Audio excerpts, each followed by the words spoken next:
Hello and good morning, everyone. Welcome to this week's new episode of Breakfast with Boom. And my God, there's so much news, folks, that you're going to feel like this is an episode of the Xbox Factor podcast. It has been one big news bomb after another, some with controversy, some with excitement. But we're going to get into that. We have two very special guests here today that are joining us, and I have to fix the screen. Okay, here we go. There we go. I said they added something new, and they didn't tell me. They did not give me the memo, folks. And obviously, we had everyone across the bottom of the screen, and you want to watch gameplay as well as, of course, the most handsome of them all, Kay Asante. Welcome back, brother. How the heck are you, man? Now you wouldn't know that because the others don't have their visuals on, so I'll take it. Thank you so much. I appreciate you having me on the show. It's always fun to come and be able to join you guys in the morning when possible. I do see some interesting conversation this morning, so I'm excited to get into it. Yes, we're folks. If you didn't take to the socials, I gave a breakdown of what we're talking about. Originally, we were going to discuss the perks that it will be added every month to all Xbox Game Pass subscribers regarding Halo Infinite. It's going to be, different. It's all going to be cosmetic. We were going to open with that. Of course, like a good podcasting general, if you will, I'm calling an audible. What we are going to talk about is the biggest controversy of the week, and that is the fact that this game that you see running in front of you will not be releasing a day and date with ray tracing. It is a giant nothing burger, but there are certain subsets of the community that are trying to make this into a big deal and consider it. And some, not everyone, of course, because never put everybody under one umbrella, are trying to make it out that this is a big epic fail when it is certainly not a big deal. And obviously, this is flighting graphics that you're seeing, and quite frankly, it looks fantastic. But we will get into that momentarily. And of course, the other controversy, which again, big nothing burger when you start looking about tech, and that's why we're going to go to Kay Asante on this, is the pricing of the memory cards. They are releasing a 512 that is going to be $130, and of course, the big bomb, the 2 terabyte, is $400, folks. I mean, that's a lot, but you're not required to get that. And we'll talk about PC parts being almost the same price, and somehow or another we again, subset of the community forgot that PC parts are expensive, and they still are to this day. But let's welcome in our second guest. You know him as one of the community good guys. He's on several shows, and he's here for you today. Fuzzy Belvedere, welcome back, brother. How you feeling? Feeling pretty good. Thank you for having me. Man, so many interesting topics to get into today. I don't want to take up too much more time, but so glad to be here. And yeah, let's get into it. Thank you. Yes, well, it's great. It's great to have you. And yes, we do have a lot of Xbox topics to get into. And I think you folks, if you're tuning in, you're going to start your Friday off on a good foot. We are going to be here for 2 hours, and we're going to break everything down for you. And obviously, I think you're going to have a good time with it. Next up, the best voice in the business, the chainsaw wielding Xbox exclusive himself, Crispy Bomb. What's up, brother? How you feeling? Oh, good morning. And yes, the voice is in full fledged. I have ridden the cold from my body, and I am ready to go. I got my cup of coffee, and yeah, when we talk a lot about Xbox, Crispy's happy. Let's do it. Let's do it for sure. And last and no way least, one of the newest members of this illustrious podcast, here for you to break down the biggest topics in the most biggest brain way. VJ, he has his spot of tea. Welcome back, brother. How you feeling? Good morning, Boom. Good morning, everyone. Yeah, I'm waking up, so yeah, I'm just going to sip my tea and hopefully get ready to answer some of your glorious topics, Boom. Thank you for having me on again. Cheers. It's my pleasure. It's an honor to work with you every week, brother, and I'm glad that you are here. Now, folks, let's get into it. It was announced that, and it confirmed that ray tracing, one of the, I guess you can call it the golden goose of next gen, is something that people expected to drop because of the year delay that came with the Halo Infinite having to be held back a year. Before that announcement, and I'm going to go first to Keasante, he had reminded me that they had talked about ray tracing not being available at launch, but it was something that was going to come in a post-launch update. Again, folks, this is something that we knew, but the way Keasante, and I'm going to let him explain, really does highlight and elevate one of Xbox's biggest problems. And I'll let you run with the Keasante, because I know that I know you're going to be back and forth with meetings. He's obviously working and being here at the same time, which we can't thank him enough. Please, by all means, take it away, Keasante. What we were talking about in the green room. I mean, that could have been a podcast itself.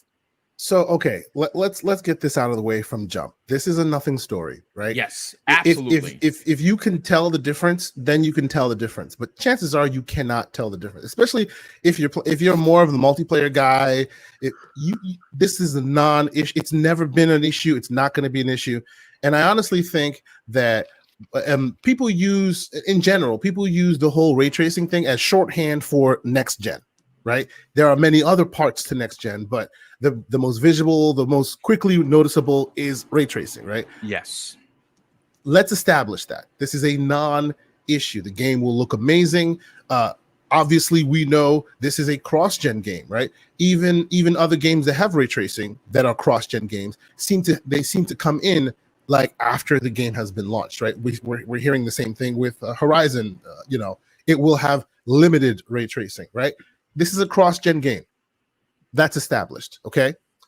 But where I have a small modicum of an issue, and I posted a tweet once when we got a delay, when we first got the delay for Halo Infinite, I tweeted out, genuine question, and this was I think in July somewhere. Now that we have this delay, are people assuming that it'll come day one with ray tracing? Because I don't think so. Okay.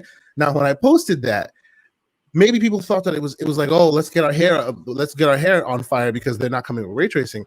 It's more to cue people into the idea that we need to understand what they're saying, because at the end of the day, Microsoft still has somewhat of a problem with messaging. They still do, right? Because this is a non-issue. But in these, man baby Twitter streets, at any given time, if you give them a reason to have spaces and start whining and moaning, they will have said reason. And there are departments dedicated to messaging correctly so that you know exactly what's being said, you know exactly what's being done, and there's no misinterpretation, right? I knew this was going to happen. So I sent it in July, and then I sent it again yesterday. Just because they delayed it a year, right? And then they also said, oh, co-op isn't coming. Oh, they also said that, Forge is coming a little later. They should have reiterated the fact that this was not going to be there at launch. They just should have, just to make this absolutely clear. Because I heard from many corners on the internet and many corners of social media about, oh, well, it's been delayed a year. That means I guess it's coming day one with ray tracing and this and that and this and that, which was an assumption. It was not the case, right? And again, as I said at the top, let's be clear here. This has nothing to do with it being detrimental to the game's performance or its visuals or any of that. Because even right now, like take Horizon, for example, right? The only place you get ray tracing in Horizon is Forza Vista, which is their photo mode, if you will, right? But as we've seen in many reports and many previews, when you're driving around, their screen space reflection technology is so damn good. It still looks like there are reflections of the other cars behind you and all this. It's funny. We actually saw a tweet that the Forza media team put out. I think it was about maybe 4 or 5 days ago.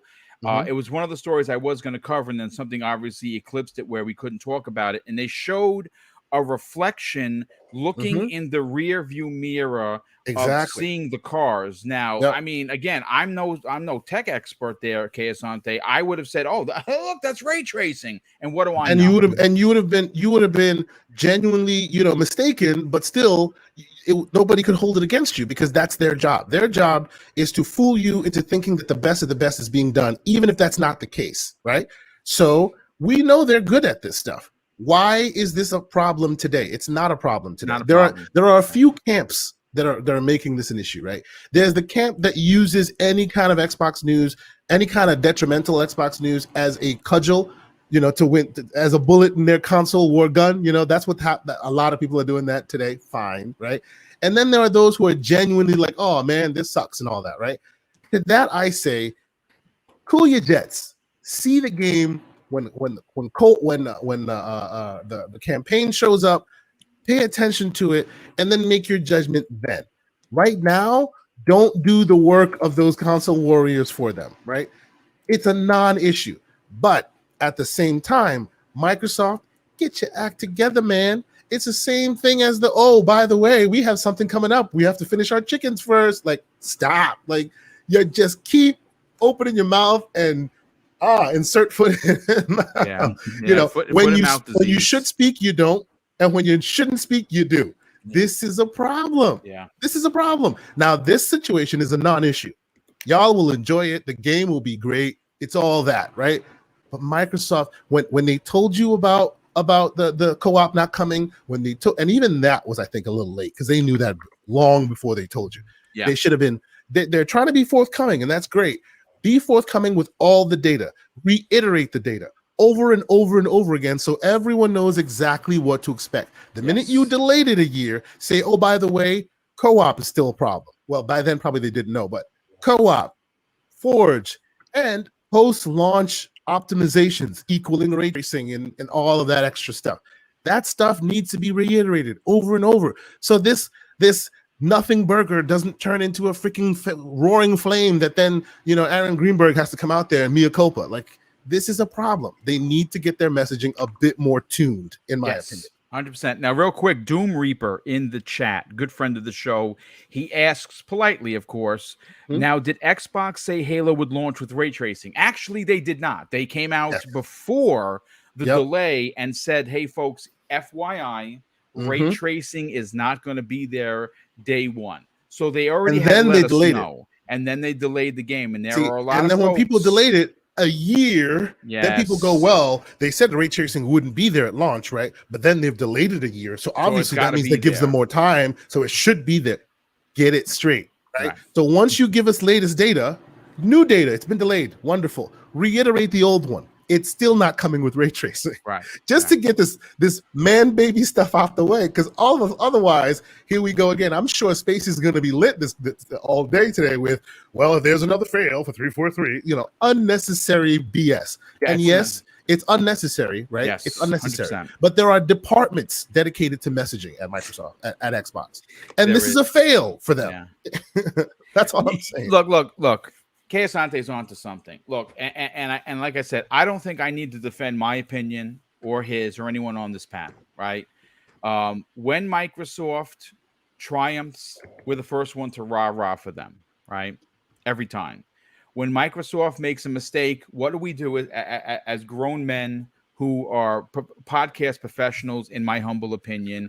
We discuss the situation. We don't do the finger pointing. We don't open up spaces to cry like idiots. We talk about it, right? Now, some people don't like when we do that, but they are the first ones to, get the pom-poms when we're talking about Sony doing something stupid. And quite frankly, Jim Ryan and SIE, they've done some good things this year, but I think for Sony, most memorable is the stupidity. And again, it comes with the messaging that we're talking about with Microsoft. Now, for the most part, Sony, before this year, was very tight with their messaging and marketing. I've said it on numerous podcasts. You must tip your cap to their marketing because it is flawless.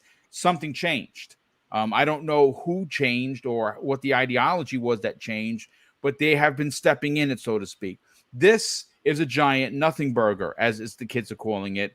I think that ray tracing, when it's going to be there, is probably not going to be taken advantage of by a good portion of the community because it's going to require big TVs that a lot of folks still don't have. There are still people playing on first generation 4K TVs that don't even have the ability to run at 120 frames, folks. So I don't see this being a big deal. It's going to be dropped in as later on as an update. Obviously, all you have to do is, like I said, continue to look at the screen. This game looks gorgeous. It plays good. The guns look good. everything looks good. And this is a flighting. This isn't even the bells and whistles version. Now, what you got to remember, as good as this currently looks in the last flighting, right? You could imagine that the single player, where it's not going to have all of these things going on, it's going to be a scripted single player game you're playing, is going to look glorious. So I have no doubt that it's going to be amazing. But let's get into Fuzzy Belvedere's opinion on this, because obviously he had a big hoot, but I have to catch up with some of the super chats. We had some big ones come in. Drawn TJ, friend of the show, he drops the first one of the day for a $5 super chat and says, "Good morning, Boom and panel. This is going to be a fire show." Thank you, sir. Indeed it is, and I'm glad that you are here. Thank you for the generosity. Nightwolf 3186, longtime fan, longtime friend of the show. He blesses us with an outstanding and extremely generous $20 super chat. Says, "Hey guys, have a wonderful day. Miss each and every one of you. Been pretty busy as of late, but for good reasons. This dude just got a new 9-to-5 Monday through Friday job. Keep it up." Congratulations. Also, Splinter Cell's back. Love y'all. Listen, dude, a big congratulations for you. 9 to 5, fantastic hours. Better yet, you're working Monday through Friday. That is the best. So you're off on the weekends to enjoy your family, enjoy your gaming time, and whatever else. Congratulations, and thank you for the generosity, Nightwolf. We also have Chris R. drops a very generous $5 super chat and says, "Imagine that not all of the delays are made the same. The infinite delay was likely meant to focus more on fundamental graphics systems and bugs." Indeed, I believe that's what it was. And we actually had returning hero of Halo, obviously, who was a part of 343 and creating Halo as a whole, Joseph Staten, making his return. He was brought in to tighten up the story, which he played through. He said he's played through it multiple times, and that as Halo fans, we're gonna love it. So if he's saying that, I understand people are like, "Yeah, Boom, he's just a company guy." Yeah, but not really. He is the company guy now. He was brought in for his expertise, and yes, I think we're going to have an amazing campaign. I'm reading the latest book that he wrote, which is a Halo book. So if anybody knows Halo, it's the man that wrote novels about it. Yep, and he's still continuing to do that. So there you go. But Fuzzy, okay, so the first part of the show that we're talking about Halo, what are your thoughts on ray tracing? Is it something that we as gamers are going to miss, or something that we should have just guessed based on the original report was not going to be there at launch?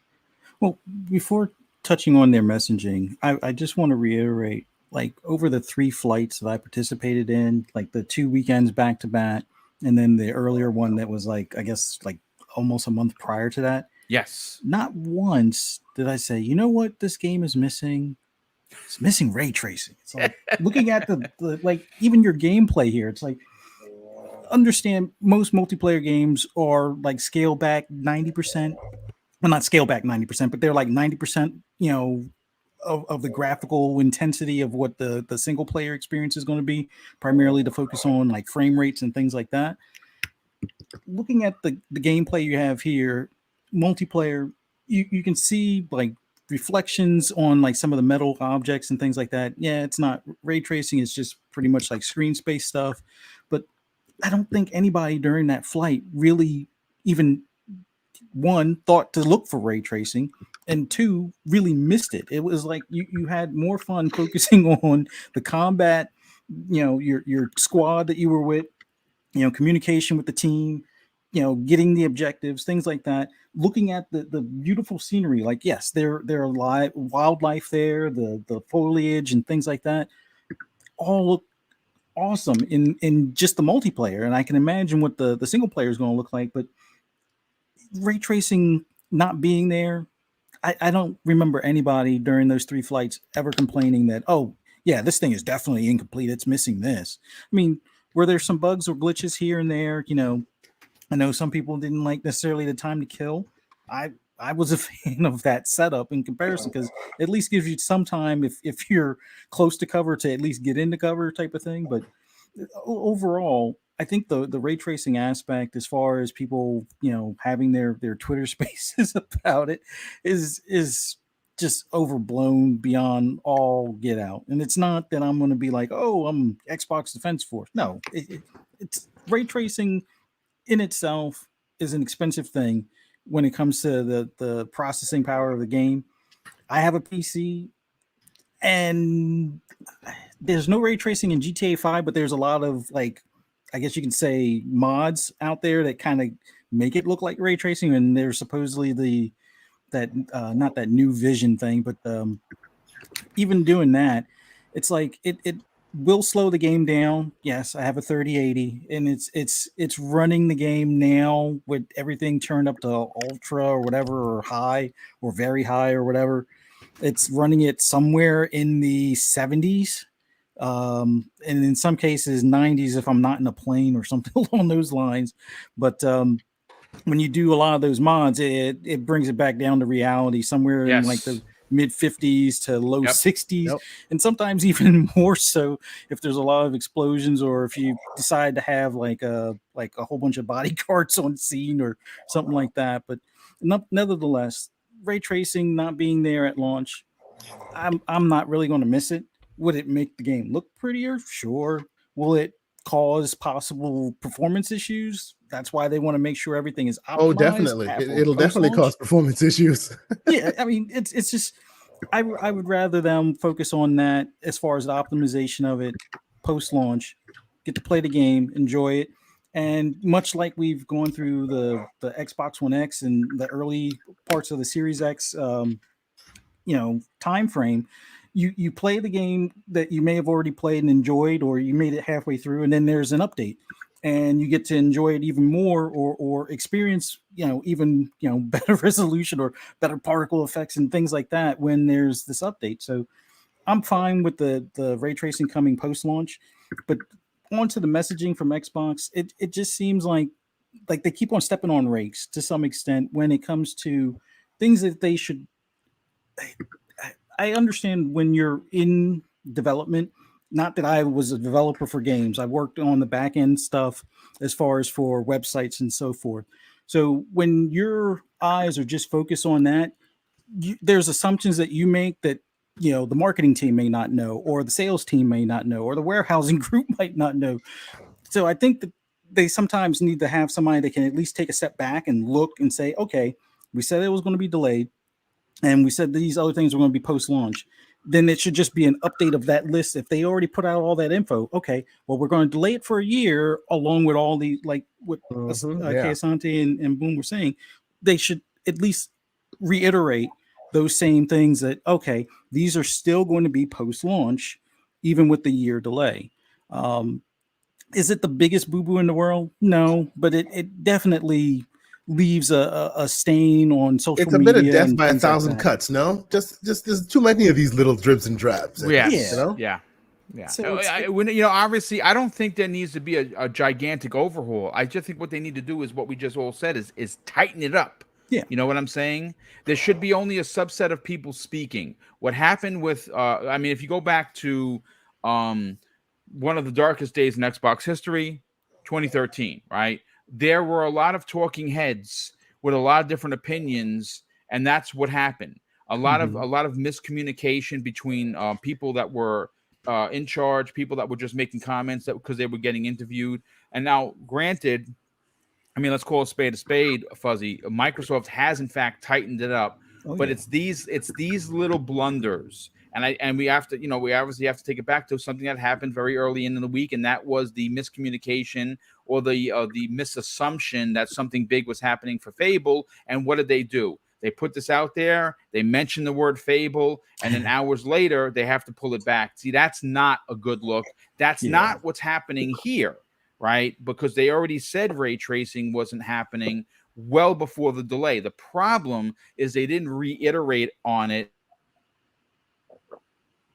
Yeah, after the delay, they should have just continued to at least I think we may have a problem with Boom's connection. Wait, did he time out? His gameplay is also stopped, or is that just me? No, it's paused for me as well. Yeah. I think we have a problem with Boom's connection. Oh boy. Carry on. I would suggest we've had this a couple of times, so he'd want us to continue the show. Yeah, no worries. I hope folks can still see us and hear us. Is that the case? Let's get some updates in the chat if if we can be heard. Oh, he just lost power. He says give him a few minutes to get back online. Okay, so please continue what you were saying. I'm sure Boom will jump in. Yeah, it's still. We think it's still Era. So yeah. Great. So Boom will be back in a few. He just sent me a message that he lost power and he's getting back online. So please, I think you were speaking, Fuzzy. What continue what you were saying about the messaging of Microsoft? Yeah, they just need to tighten it up, like you said. Just have somebody that's going to take a step back, look at the bigger picture of like, all right, we already put this information out.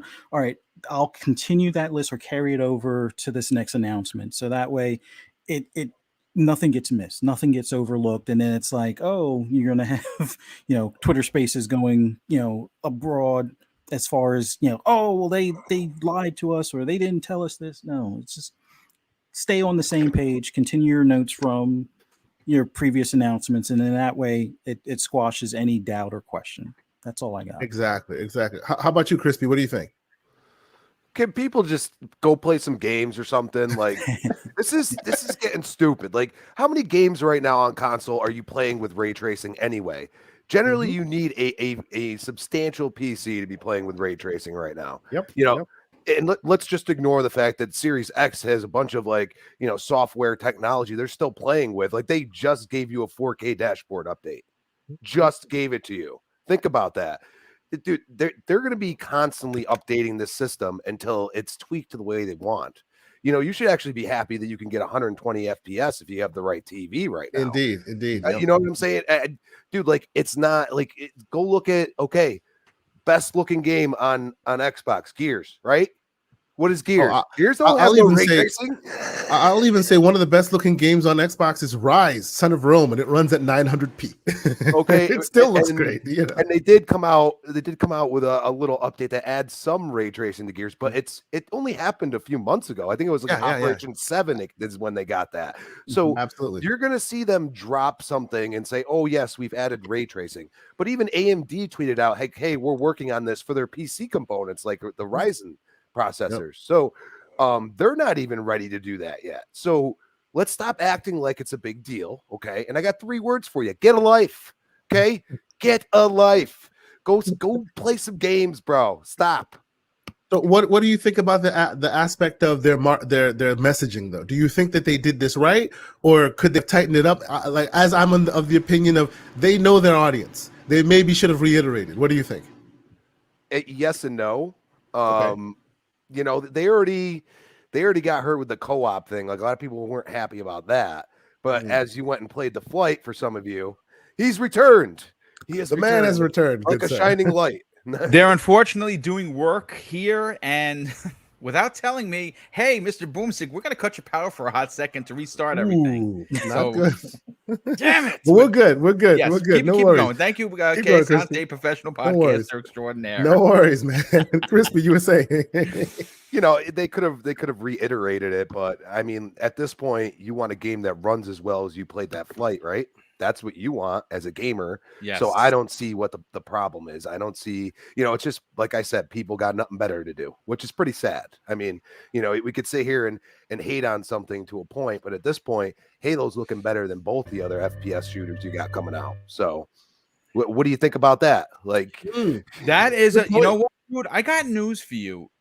First of all, I want you to reiterate on what you just said, because that is a phenomenal point of view. It's so phenomenal that I have to give you monster credit for it, because it's something that I absolutely didn't take you didn't even bring into the thought process when I wrote this topic. Dude, that is ingenious. And listen, why are we not, as the kids say, the same energy towards Call of Duty and Battlefield, not having these things, but somehow, because it's Xbox, because it's Halo. Look, I said this privately, and I want you to continue the conversation, but I have to say this. I've been gaming for over 40 years, right? Like, my first controller in the hand is 1978. I remember it like it was yesterday.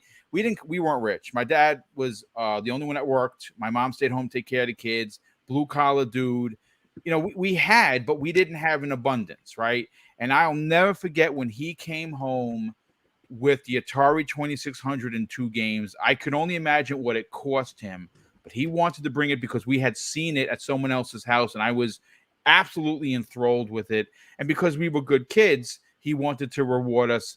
But with that said, with that whole history lesson of where Boom has come from, I have never seen, and for me, it's very disappointing. It's disheartening. It's sickening.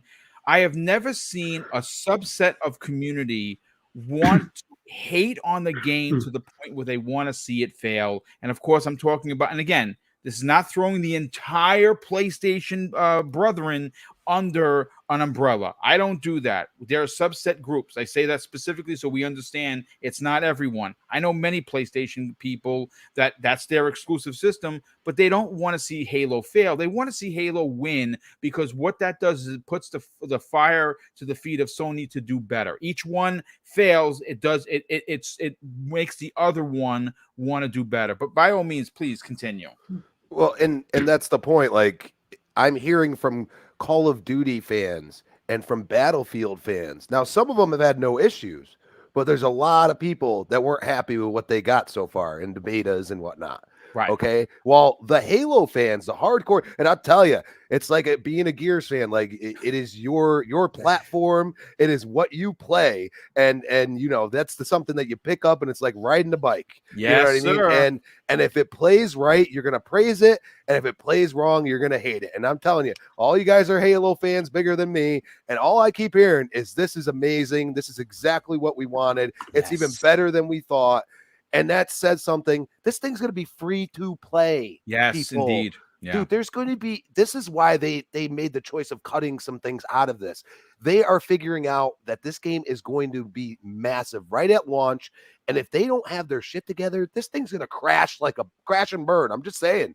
It's going to be like millions upon millions of people trying to download that as soon as it launches. Like, you understand how many games have crashed because of this, so I'm just hoping they are ready for it, because it's going to be insane how many people are trying to play this game. Bananas. Real quick, you know, to add to the point of ray tracing and its significance, Nola Origins in the chat says something very interesting and quite frankly very true. Even if it launched with ray tracing, most will turn it off anyway and opt for more frames mode. And that is something that I want to bring into the conversation, because understand the Series X, yes, it's the most powerful console on the market. It is PC level power, but even PCs are going to take a hit in the frames department. And there are a lot of folks, you know, many that we know that are very good friends of this show. Randall Thor 19, unbelievable podcaster, unbelievable content creator, good friend to everyone. If you ever hear him talk, it's all about the frames for him.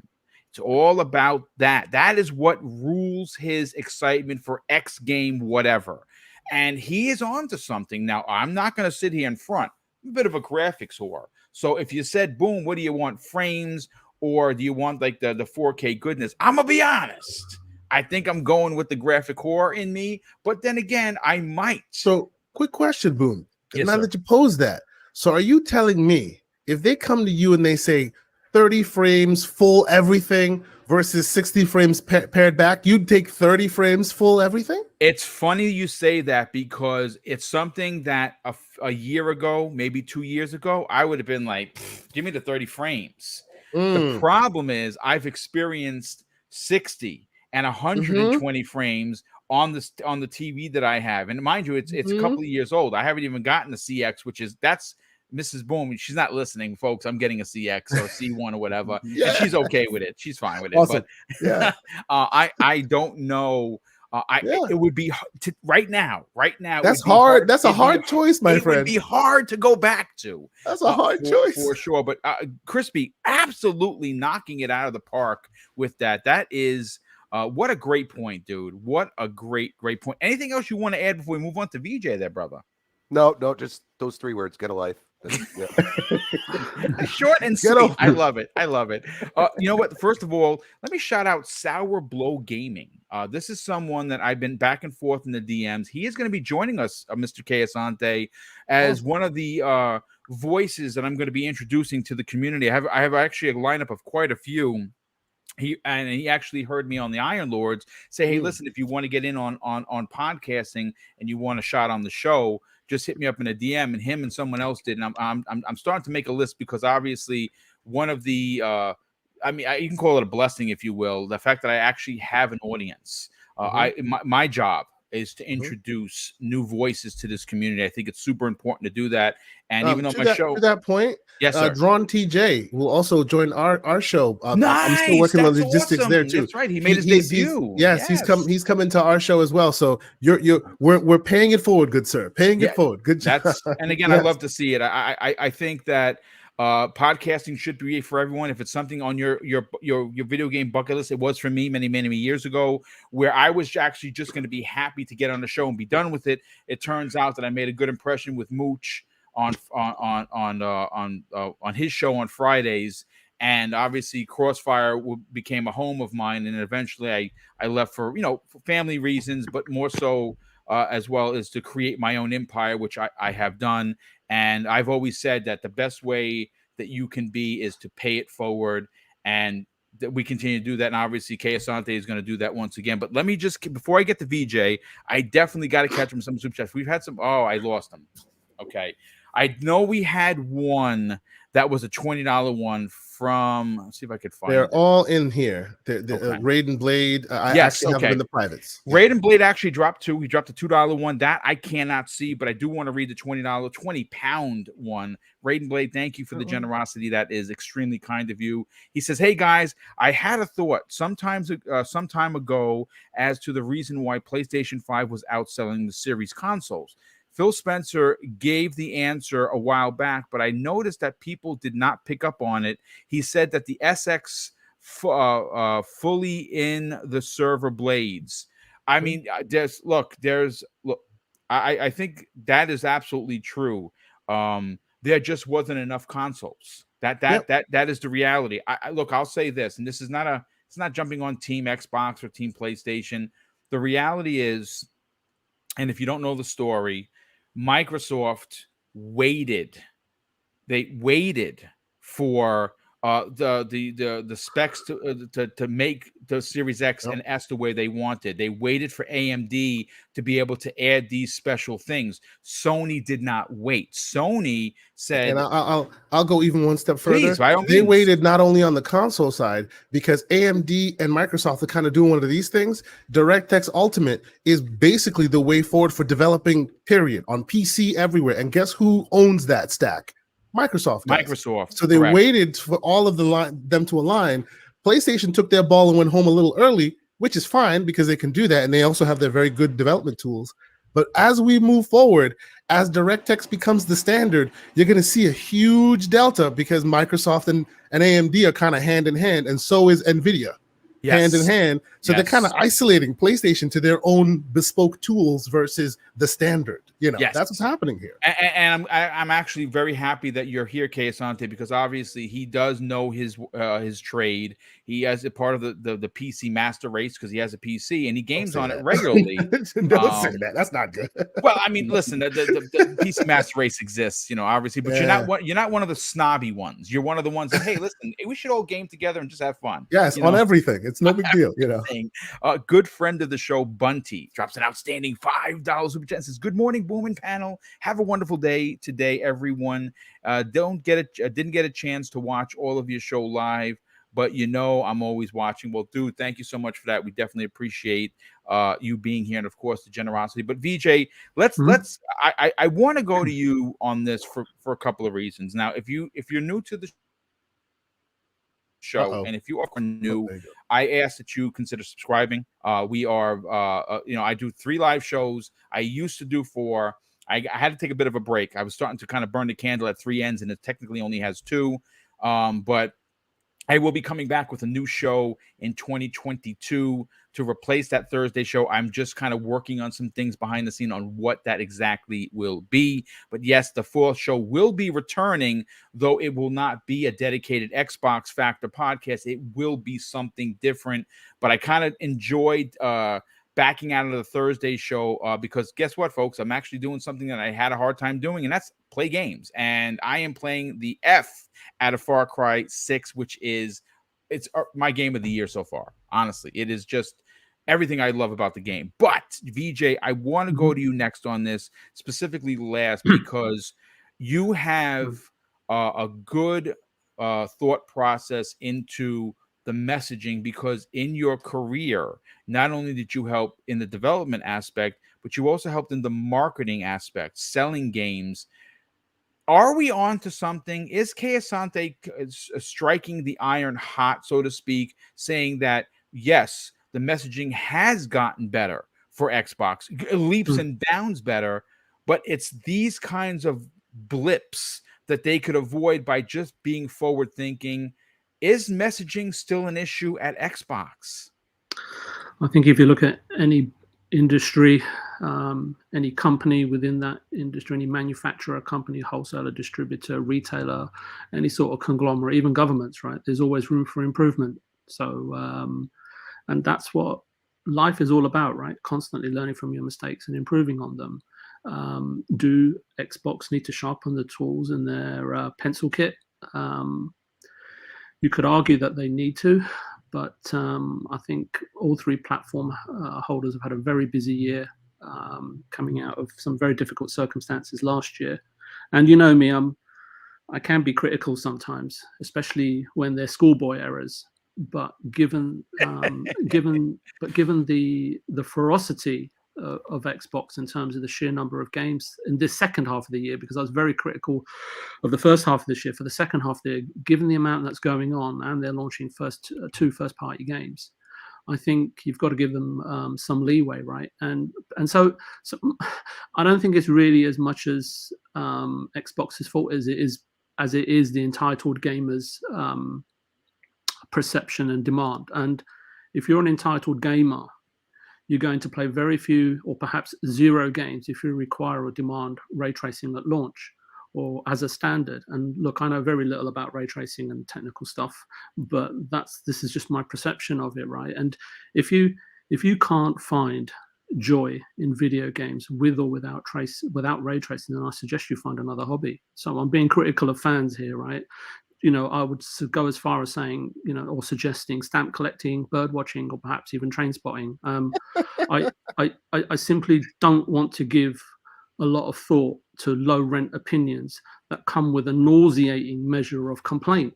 And it was just I love it too. This is folks, this is what we brought VJ in for. He's like a tactician when he breaks this stuff down. But continue, please. Intellectual slander. Yes, I appreciate it. Go for it, man. You know, a highly anticipated game in Halo Infinite, which has had its problems, but Microsoft have doubled down, right, making management changes, right, during production, and it was very public, right. And they kept their counsel, right, and brought in somebody that they knew would make a difference. And we've seen what he's done, right, in Joseph. And I've complimented him numerous amount of times, saying that, look, he's picking up a poison chalice, and he should focus on what actually needs to happen to the game, get the priorities sorted, and it would be lovely if the game actually launched, at the end of this year, because there was a lot of doubt still, right, in the community that, and even I said that, you know, a year is not long enough, but in development, not in terms of getting the game out, but in terms of development time frame, 1 year is not a significant amount of time, right? So, as I say, a highly anticipated game is arriving in Game Pass, and it looks promising for the single player campaign, and that's my perspective, because that's what I want to play. And I think for gamers, we've said this before in your show, Boom, is that you've got to realize what an incredible era you exist in, right? Technologically, indeed, and you know, you got to feel sorry for the buggers that have existed before you, quite frankly. But people lack compassion, and they lack thought process. And I don't want to go into all of that because we're going off on a tangent. And you got to look at it like this, right? Everyone's a critic, right? But a lot of critics simply waste their lives, right? It's bordering parasite behavior, and it's a question of, well, why? Well, for me, more and more of them, right? Whether it's the public or whether it's the media or whatever, right? Their existence as as in parasites, right? They just feed off someone else's life's work, right? And I'm talking about 343, Joseph Staten, and all the investment that's gone into Halo, right? And that they look to feed off someone else's life's work to sustain their own negligible or inflated sense of being, right? And they simply don't know. And you said that, Vijay, you've got a background in game development. Yeah, I do, an extensive one. And they simply, they will show, an appreciation, when something is being invested into or something is being brought back to life and be joyful about it, right? But when that game, they have no idea of the journey, right? They won't even view, any of the documentaries online. But when that game comes to fruition and isn't quite what you expected or imagined, right? They'll hope to pull it down. And I just find that really, really disappointing behavior in general. And if you have that, as I've said before, boom, there's two types of people. There's joyful people and there's miserable people. And it's just sometimes overwhelming when you just see the amount of misery that there is amongst people, right? The loneliness, the sorrow, and they want to take it out on a video game. It's quite incredible for me, really, to see that. And just, as I say, very, very disappointing. Anyway, that's all from me. I mean, and again, great point. Everyone just completely knocked this. I mean, this is one of those topics that can completely go off the rails. And like podcast professionals, even during a power outage, you all handled it like champions. Now, one of the things I don't want to get into too deep, folks, is again, it's another piece of controversy. I don't think it's worth pulling a particular story that I took a long time to write. And of course, I'm talking about the compulsion games, what we're going to talk about next. I just want to make mention of it just so, because I did advertise it. Again, folks, memory is expensive, regardless of whether it's for your PC, whether it be the memory card for your Xbox Series X or S, or of course the memory card that you can slip into your PlayStation 5. These things are expensive. Microsoft, has, obviously let out there that Seagate, who they have partnered with, has more memory options coming. And they're both on the other ends of the spectrum. One is $400. That's a 2 terabyte one. I'm going to be honest with you. I wouldn't buy it. You could logistically $100 more get an entire console. So I again, if you have that kind of spendable cash, good on you. I mean, that's fantastic. I'm not a hater. I'm a congratulator. Obviously, there is a 512 option that is $130 or $139. I'm not sure if it's $129 or $139. But look, folks, any kind of memory card device that doesn't make you open up your console and play PC elitist like they do for PlayStation. You can say whatever you want. Oh, boom, it's super easy. You just pop off a couple of screws, you throw it in there. You know something? Good on you if you want to open up your PlayStation 5. I'm not doing it. I just delete games. It's fine. Microsoft has, with the partnership of Seagate, offered 2 additional memory card options in a 512 and a 2 terabyte. What I'm waiting for is for this to become mainstream and we start seeing multiple companies come out with it. And when that happens, prices are going to drop.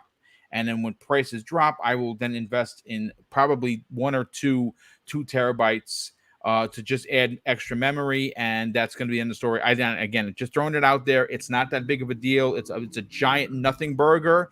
Options. Storage. What's that? People confuse it. Call it storage. Storage. Yes, storage. Yeah, it's storage. It's storage. And you know something? Microsoft gives you the ability to move games back and forth from a standard SSD or even an HDD, and it takes a couple of minutes to move a game A to storage location on your console. Again, not a big deal. I'm not pulling the compulsion story in regards to it. We are going to go to that compulsion story because I think it is worthy of a conversation. And first of all, I pulled this story from VGC, which is the Video Game Chronicles. I've talked about them quite often. I have reached out to them to get one of their editors to be a guest on. I have not heard back from them. I'm a big fan of their work. I love what they do. They are I don't know how many people work there, but whoever it is that is running the show is doing an amazing job.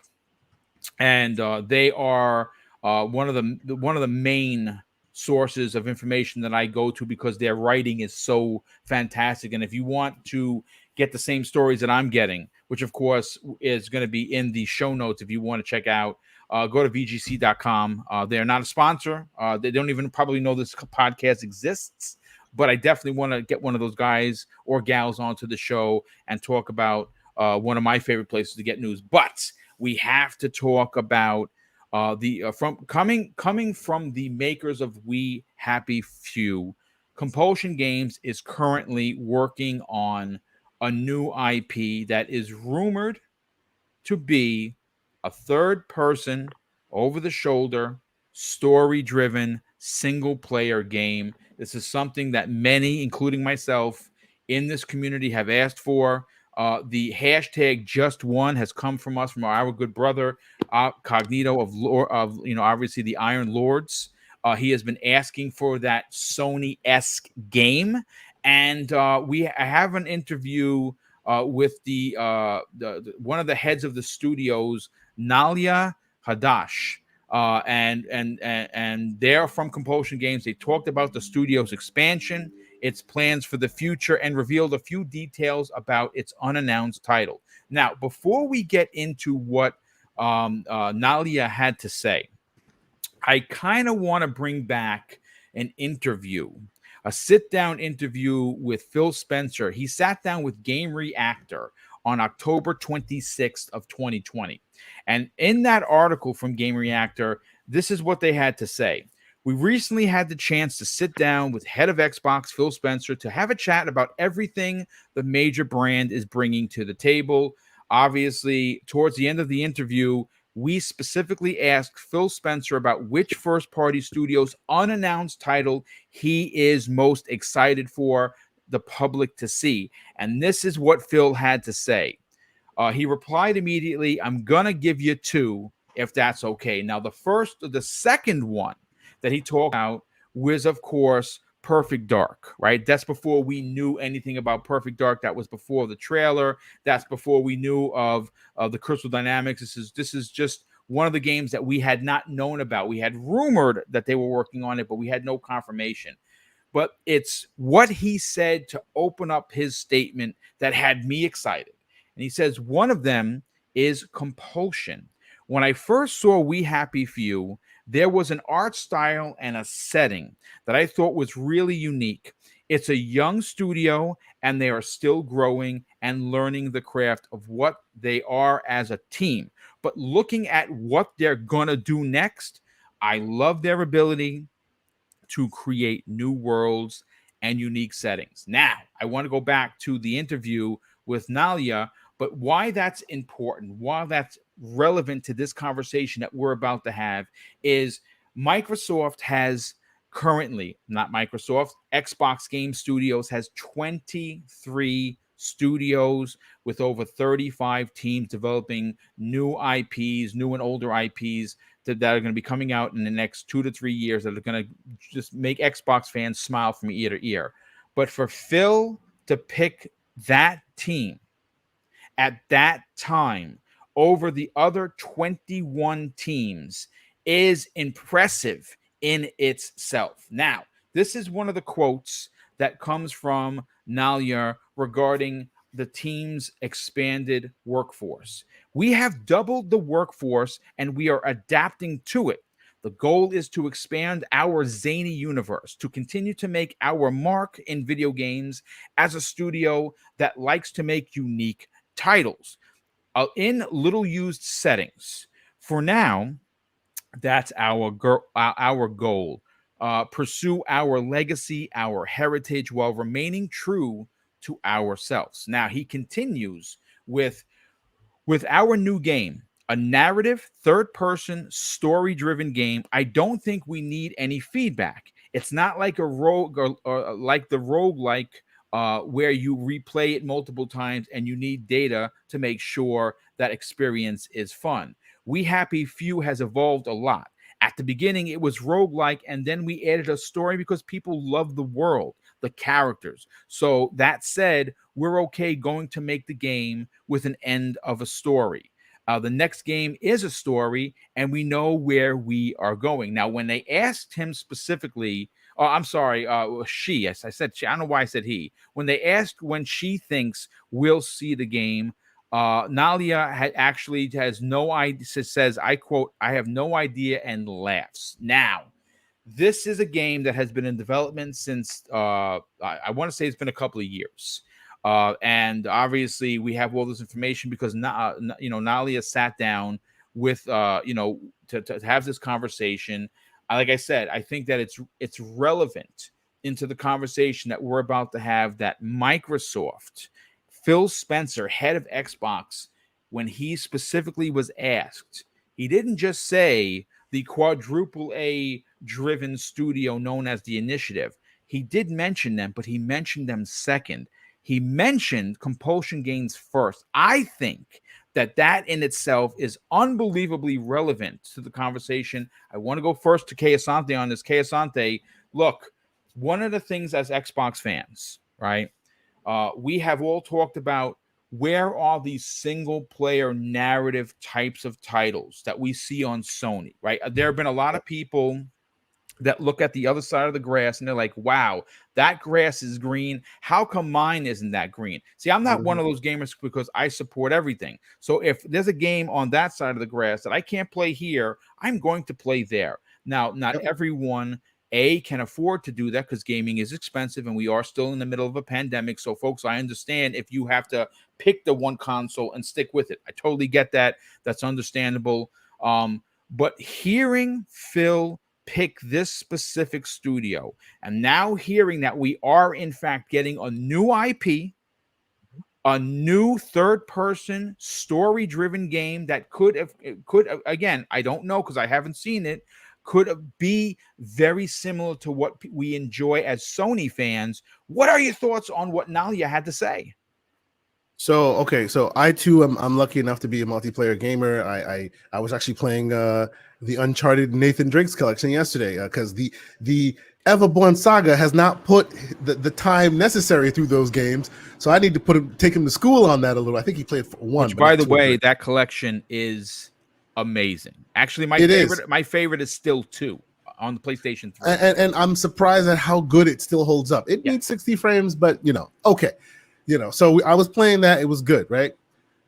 In addition to the interview that you read off, and he had some very key information in there, and I remember that Phil Spencer interview, and I thought that was very interesting that he specifically picked that seemingly small team. We've heard rumblings that when they first started, and everybody was pitching their stuff. This is obviously rumor and speculation, right, that they wanted to bite off more than they were being given. So they challenged Microsoft, showed what they were trying to do, and Phil was so impressed that they gave him exactly what they wanted. That's another one of the things we've heard. And thirdly, as recently as a few days ago, Matt Booty, shout out to the Kind of Funny crew. They had a very interesting interview with him where he basically flat out said, "Hey, we hear you guys. It's coming." Basically, is what he said there. And right? If I could do a little bit of marketing on that comment, folks, yes, we will be breaking down that exact interview with Kind of Funny. I've watched it twice. Yep. There's some really worth good a watch stuff in there. If you missed out on it, please listen. I know a lot of people are on the fence. I like Greg Miller. I love those guys over there. I think what they do is amazing. They have a young team.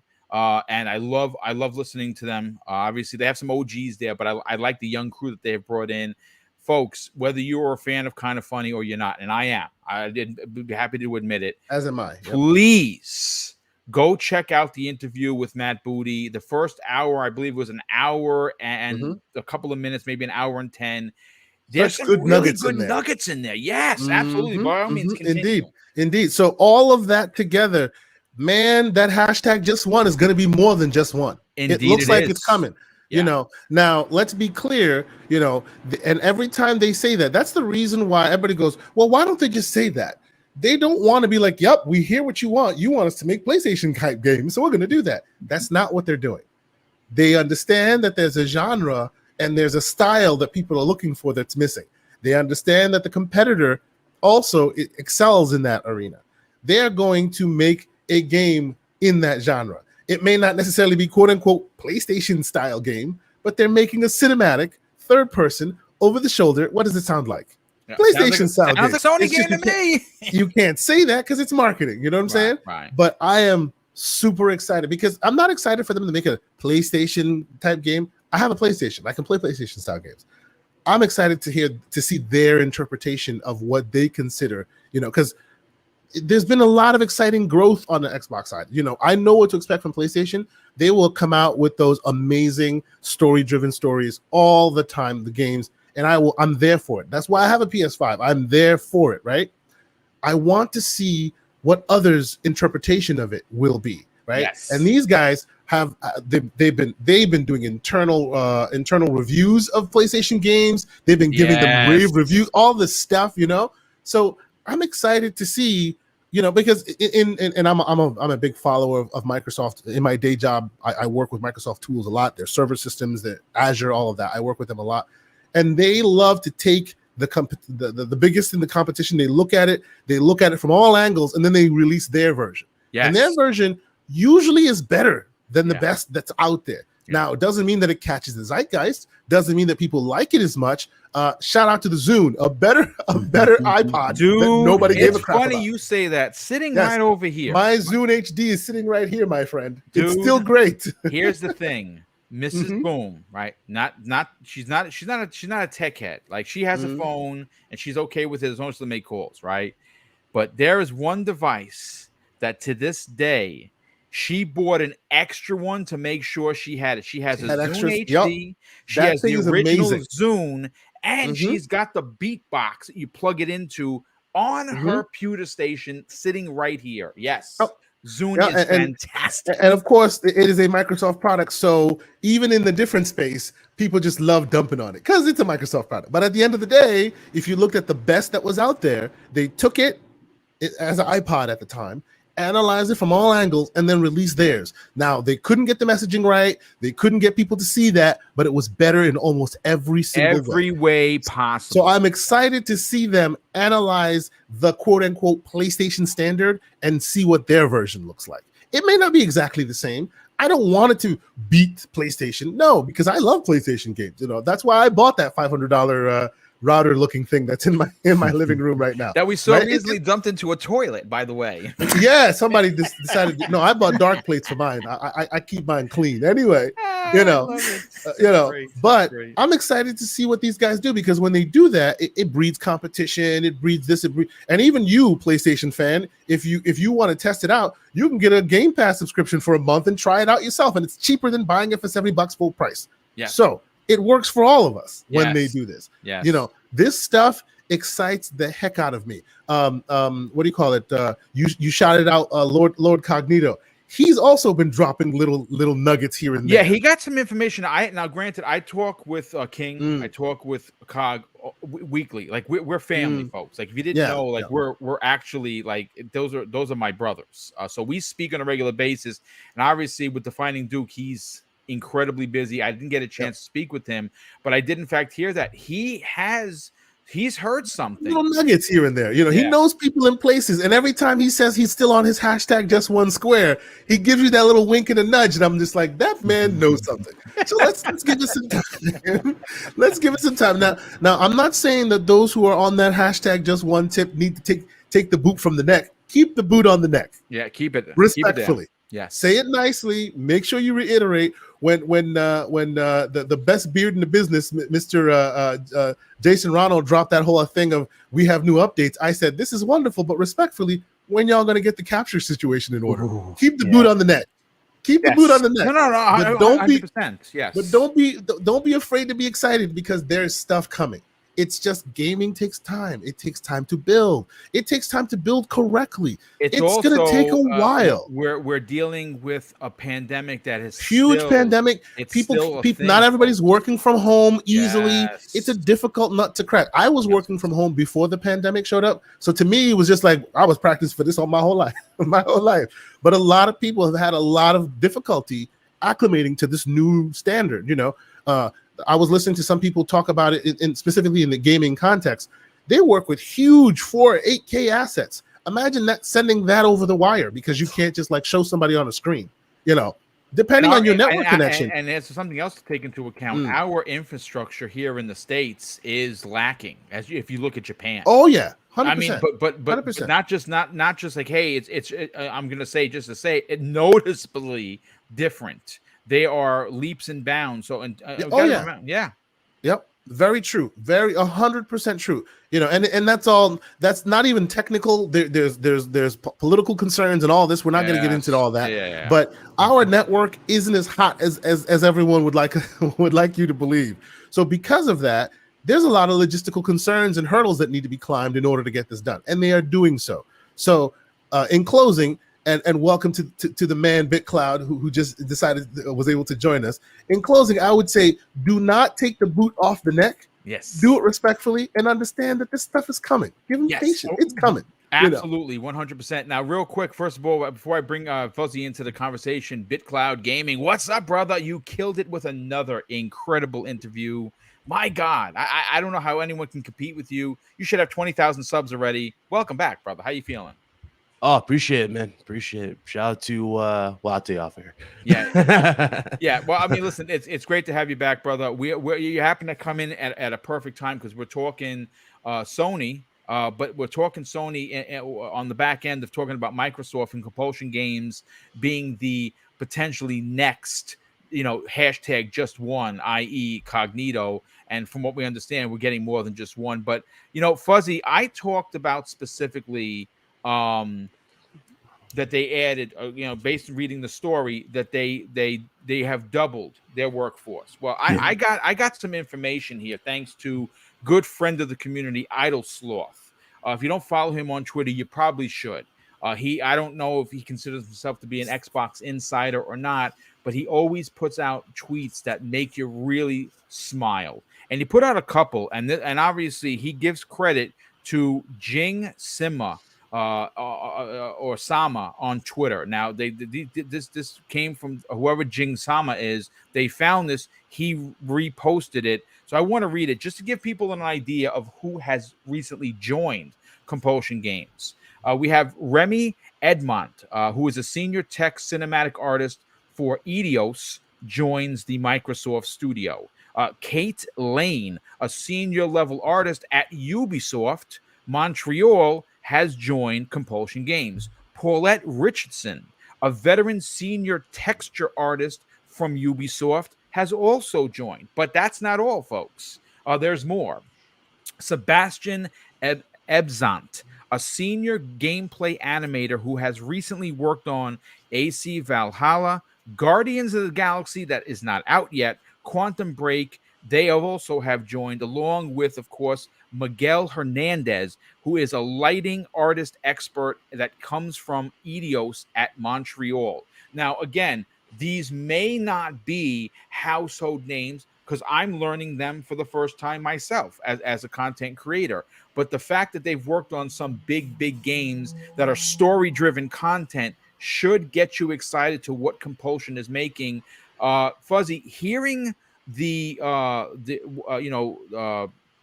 who has joined the team, where does your confidence level come on them delivering the hashtag just one for Xbox?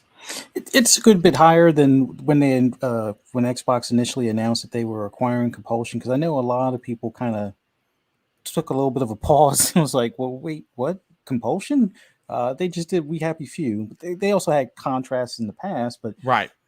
For the most part, I do remember that interview that Phil Spencer did like in 2020, stating that was like one of his more anticipated games that wasn't announced.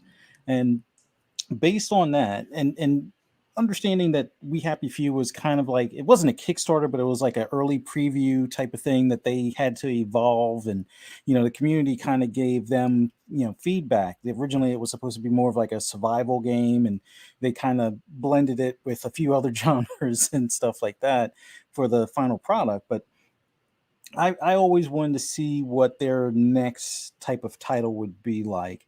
Only played a little bit of We Happy Few. Quite a interesting take, like the not necessarily, I wouldn't say the visuals, but the styling or the time period as far as the look of the scenery and the look of the characters and things. So I'm curious to see what this next one is like, because anytime you can have kind of like this 60s tripping on acid type of appearance in a way when medication is part of, integral part of the game, it'll be interesting to see where that mindset in that studio or that theme in the studio carries into the next game. And with it being a third person over the shoulder, the I guess you could say the Sony blueprint to some extent, as far as what a lot of people enjoy that perspective. I'm real excited to see what this game is going to be like, and I'm hoping it shows up at the VGAs, kind of like the way Hellblade 2 did a while or 2 years ago. Yeah. It just seems like it's one that I know Phil has said he was looking forward to in the past, and it's like we haven't heard much from it, and how far along is it? Is it something that's going to be, in 2022, 2023 type of deal? But with all this new information coming out as far as what their listings for additional hires and things along those lines, increase in size, some little tidbits about the game in general. I think we'll probably see this at the VGAs and then hopefully sometime in 2022. But definitely looking forward to that. And it's not just because it's a third person over the shoulder type of story driven narrative game.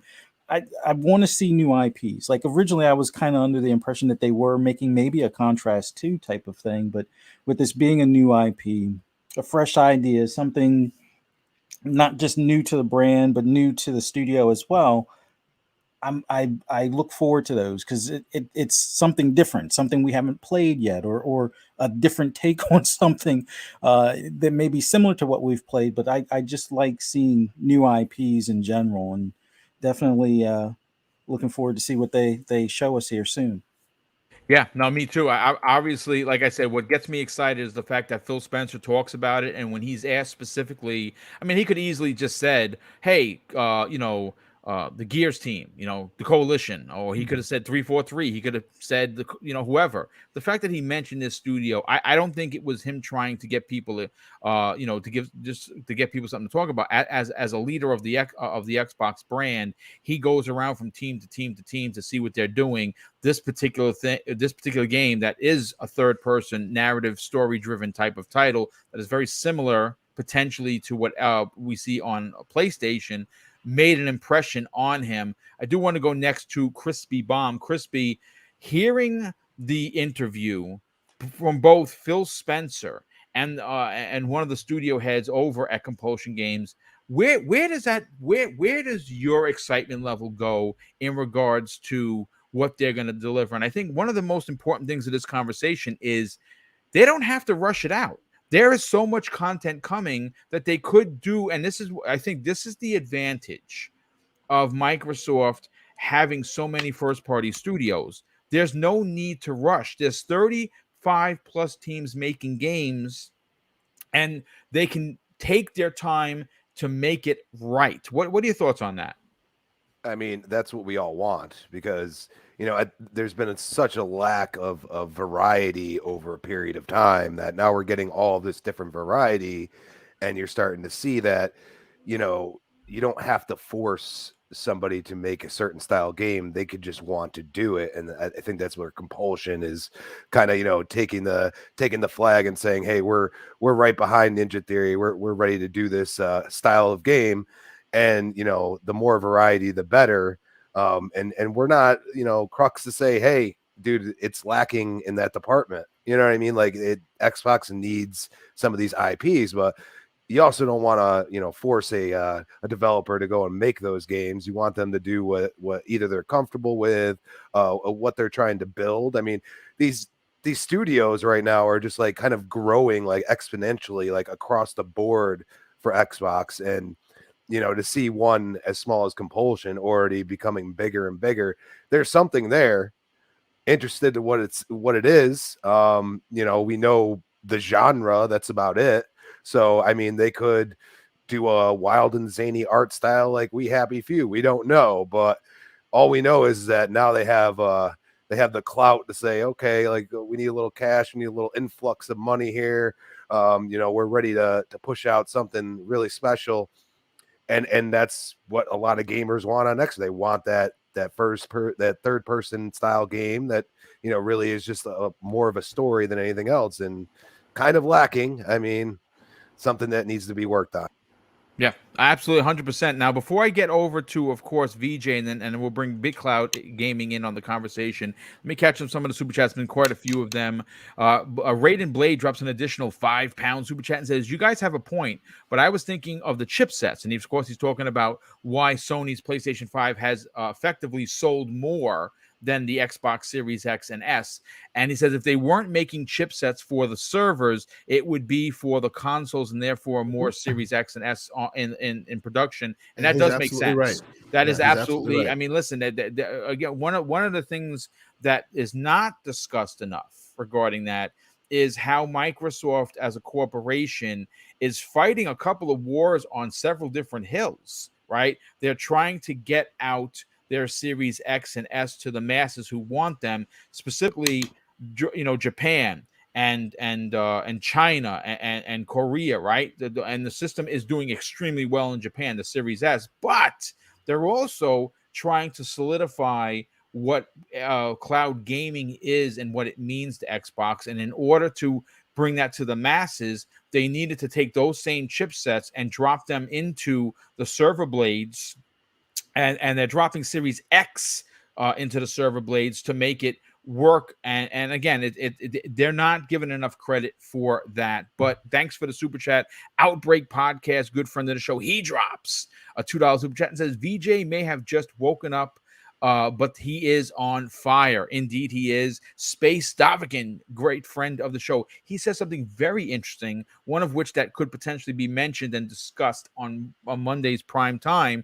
He says, "We got Jez Corden also saying that Hellblade 2 is looking like that game that Xbox gamers are waiting for." And yes, folks, I believe that Ninja Theory is going to deliver a Game of the Year title whenever that game comes out, whether it be the end of holiday of next year or the start of 2023. We obviously don't know, but again, take your time, make it right, and just release a masterpiece. Drawn TJ drops in an additional $20 super chat. I wonder what kind of game it's going to be.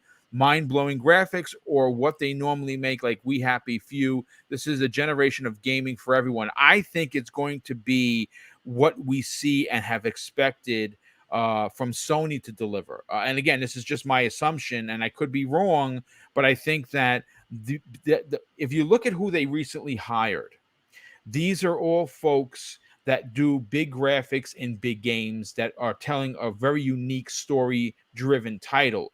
If you look at all 5 hires, they do have those check marks that we could be expecting a story-driven, over-the-shoulder, adult-themed type of title. This is something that we've all asked for. I know I have asked for it, and I believe we're going to get it delivered, and I'm very excited for that.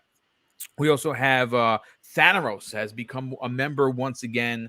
Thank you so much for that, brother. Definitely. And folks, if you're asking member to what, if you want to support Double Barrel Gaming, if you want to become a channel member, there are only 2 tiers. It's a 5 and there's a 10.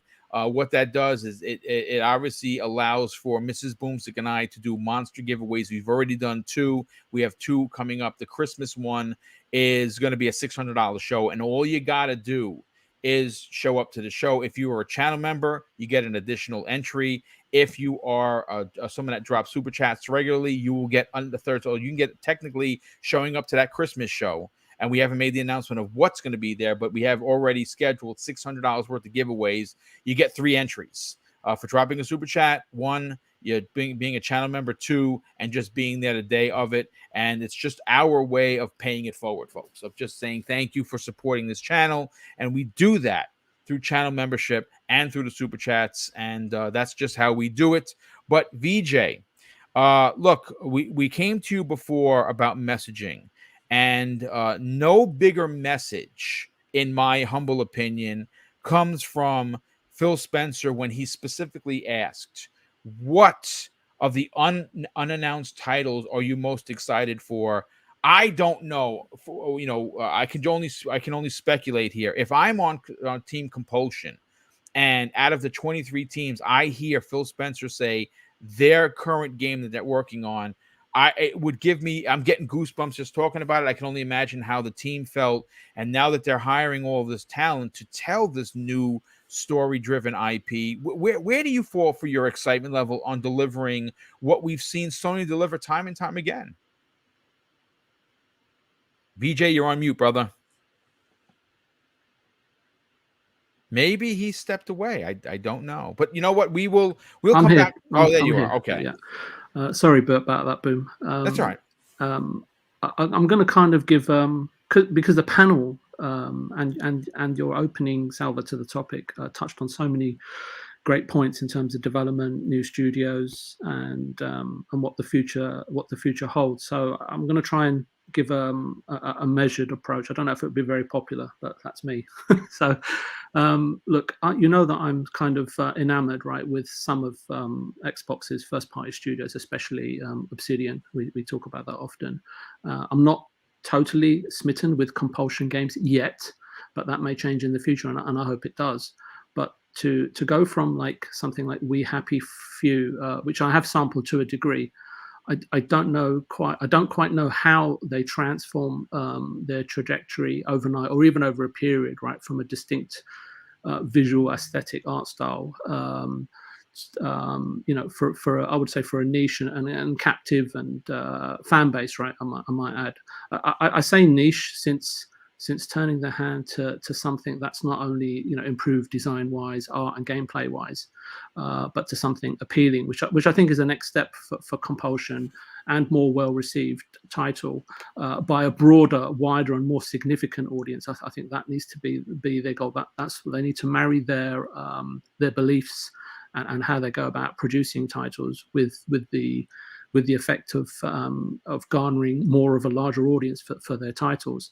And Phil, I know what you mentioned about Phil and how Phil deems the situation, rightly or wrongly, as something he's excited for. But I kind of, and I may be wrong, Boom, I may be completely wrong here, but that's like, I think it's a personal and that's on a personal and individual level for Phil. And maybe he's got a feeling in his water that might produce something special, but it's obviously something that he's enamored with, right? Of all the projects that come across his table, and in terms of the talent and stuff that they've suddenly or recently recruited, right? You've got to look at it like this, right? There are generations of talent working in the games industry, let alone the influx of talent it sees every year, right, from all over the world, and it's an industry full of affinity, relations, and linkage, right? And that's because many devs lead a nomadic existence within the industry. And thanks to Thanos in the chat, because he mentioned something which sparked something in me. If you work at either Ubisoft, EA, or Eidos in Montreal, who have all been established there perhaps for a decade or more, and you're working in a sprawling team where you're typically just a number on a spreadsheet, who would blame you if at some point in your career, or if you're in your prime or in your senior years, wanting to move to a creative first-party studio? I mean, what opportunity could you possibly look for that's better than that, right? And no matter who comes or goes, and I think this is important, it's the core team of vision holders at the top of the pyramid, right, in any studio. They are the key that hold or stitch and keep the immediate and perhaps ongoing future fortunes of the studio intact, right?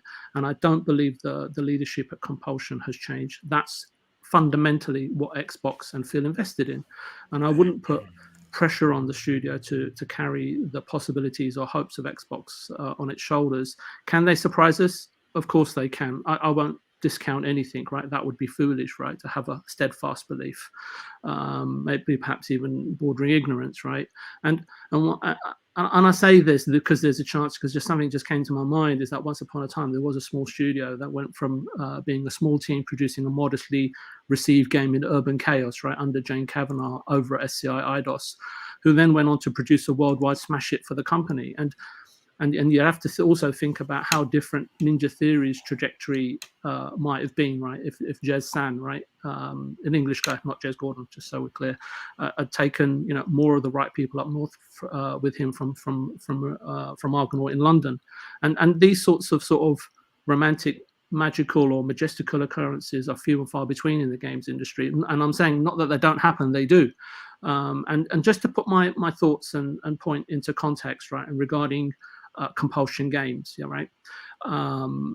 It took Ninja Theory almost 15 or 16 arduous years, right, to find themselves as a creative force and finally produce something that didn't commercially fail or receive death threats for that matter.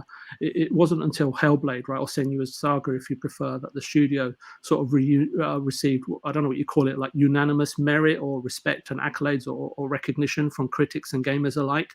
And for me, whatever compulsion games produce, and I talked about this last week. We talked about this last week, Boom, and in regards to the future surrounding Obsidian's two announced and highly anticipated titles for Game Pass, right? Right. It should at least for compulsion games with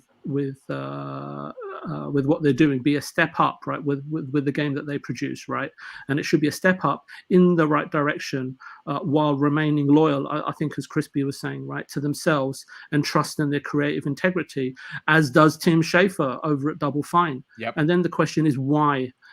Because under the wing of Xbox and everything that encapsulates compulsion games are simply on a significantly more firmer footing, and you can see that, right, in terms of the way that they're moving to expand and evolve their own studio, right, while maintaining their integrity, which is really key, which a lot of studios fall down on, and you've seen it, and we've seen it many, many times. So I think I speak for all of us when I say that our hope, and I'm including the panel and the community in the chat and everybody who listens to this show post going live, right? I would say that our hope is that this studio, or any studio for that matter, given where they are in their lifespan, right, blossoms beyond our expectation and imaginations. And that's all from me.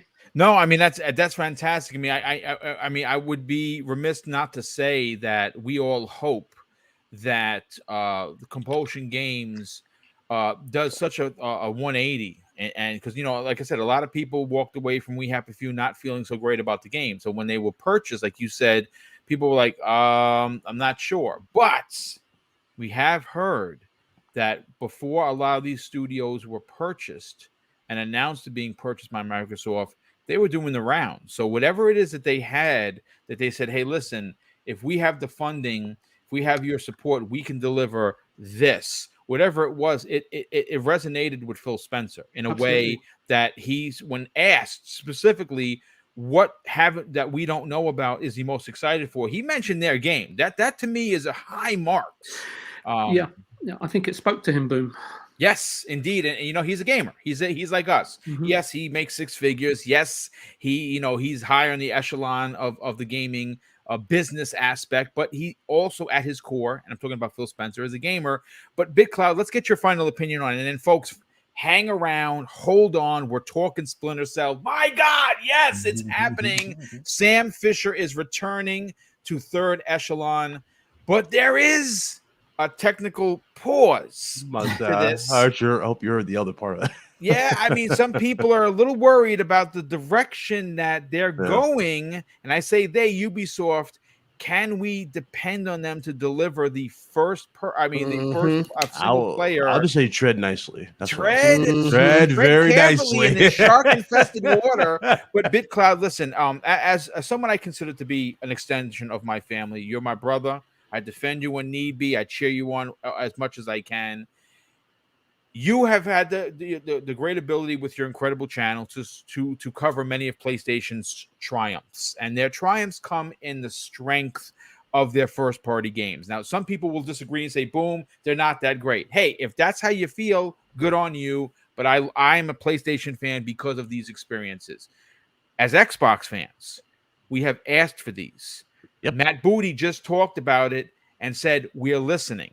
If you didn't know, Microsoft did an internal test and review of The Last of Us 2, right? They did do that. Now, when you hear Compulsion Games is making a new single-player, story-driven IP, sounds very similar to what we've seen a lot of big Sony studios make that weren't big at one point, but now are. Where do you fall for your excitement to see what this team can do, considering the high standard of recent hires? I'm gonna say the same thing I said to the people who claim like Microsoft doesn't need to be in the superhero conversation with games, right? It's all about being in the conversation. Thank you, want sir. to be in that ecosystem. You want to be at least synonymous with that type of group. If Sony has an exclusive, let's say, community, in this case, superheroes, do you really think people who like superheroes are going to look at an Xbox? Yeah. No, they're not. I agree. If 100%. Sony has the AAA budget, like crazy explosion type of cinematic movie, type of games, and people want that experience, but they can't get it on Xbox, do you think they're going to turn their eyes to Xbox regardless for stuff like that? No. Yeah. You want to have a library. You want to have options for those people, and to the people that might say, "Oh, but those guys are small, or few and far between." You're missing the point. That's a bigger audience. It's more people. It's more eyes on the product, and those eyes on that said product can add more value to that platform. It's that simple. They become evangelists. You're absolutely right. Exactly. When you have picture like a multiplayer, like a multiplier type of thing when you're playing a game, right? When you get those bonuses, consider that a bonus that adds more to the score. There you go. Yep. Look at it like that. If I was to put that in layman's terms for you. You need that type of situation. If Sony's dominating the conversation and they're known for the best, Marvel games, if they're known for the best cinematic games, hypothetically, right? Or if they're known for the best strategy games, those people are not going to come to Xbox because they know where to go already. Yes. It's that way. It's Indeed. not this way on your side. You want to be in that conversation. Anybody denying that or saying, "Oh, I don't want Microsoft to copy Sony," again, you're making excuses. We're not saying copy Sony. We're saying be in the conversation. Have options. That's all we're asking for. Just like when we asked Nintendo to get with the times. Right.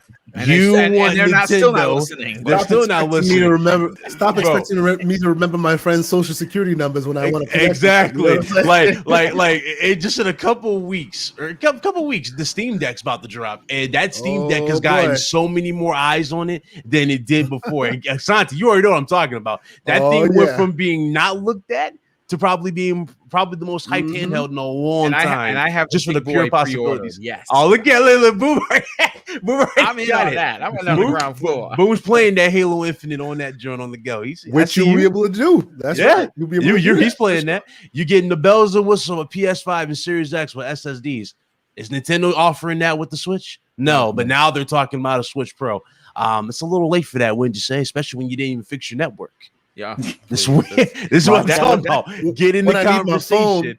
When I need my phone to be able to chat vocally with people, I got to be tethered with 20 cords just to talk to one person. No. Not even Discord support, guys. They got Bluetooth headsets or something like that. Well, listen, great stuff, Big Bud. You're at. Listen, you are on to something, okay? And I love the way that you positioned the conversation. Don't try to be Sony.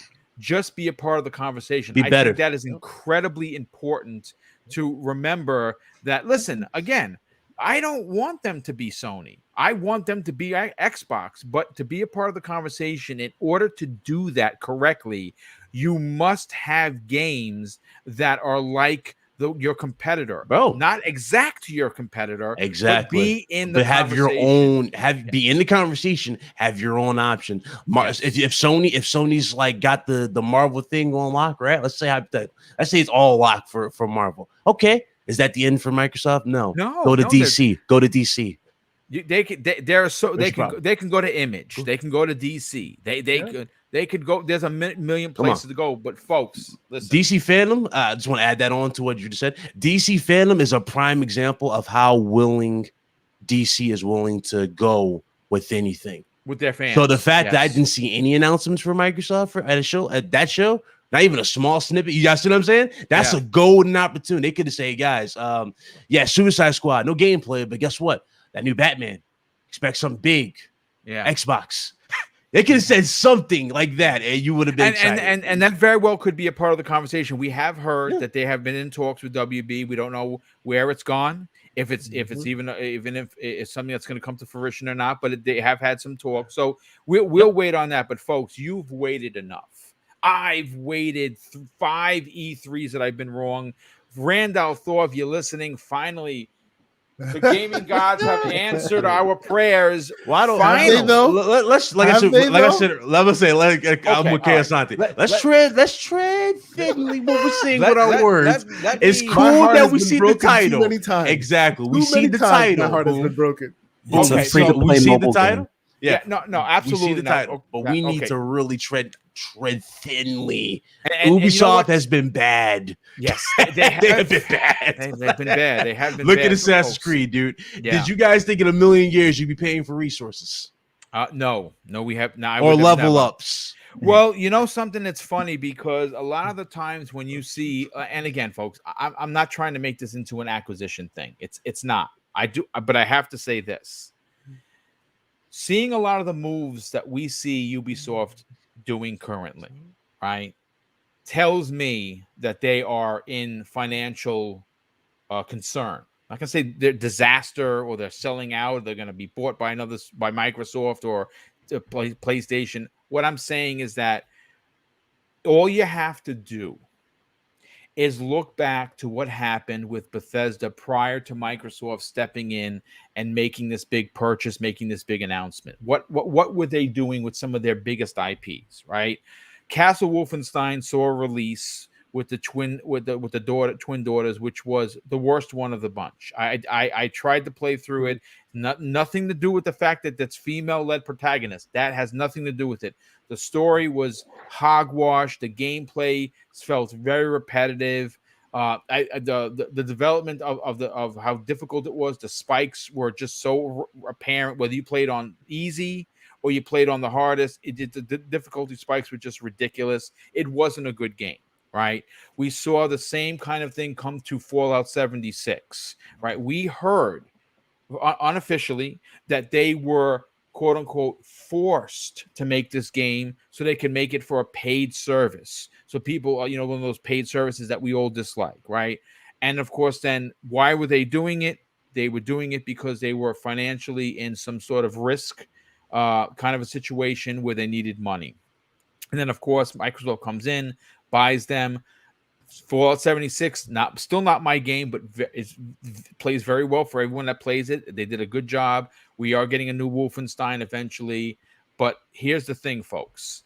We don't currently know what is going on at Ubisoft. There's been, besides obviously some of the last year, the sexual misconduct stuff that went on, a lot of people called for the leader to step down. I still think he's going to at some point, but of course he's going to have a golden parachute because he's going to leave being a millionaire, and that's not really not a part of the conversation I'm looking to have right now.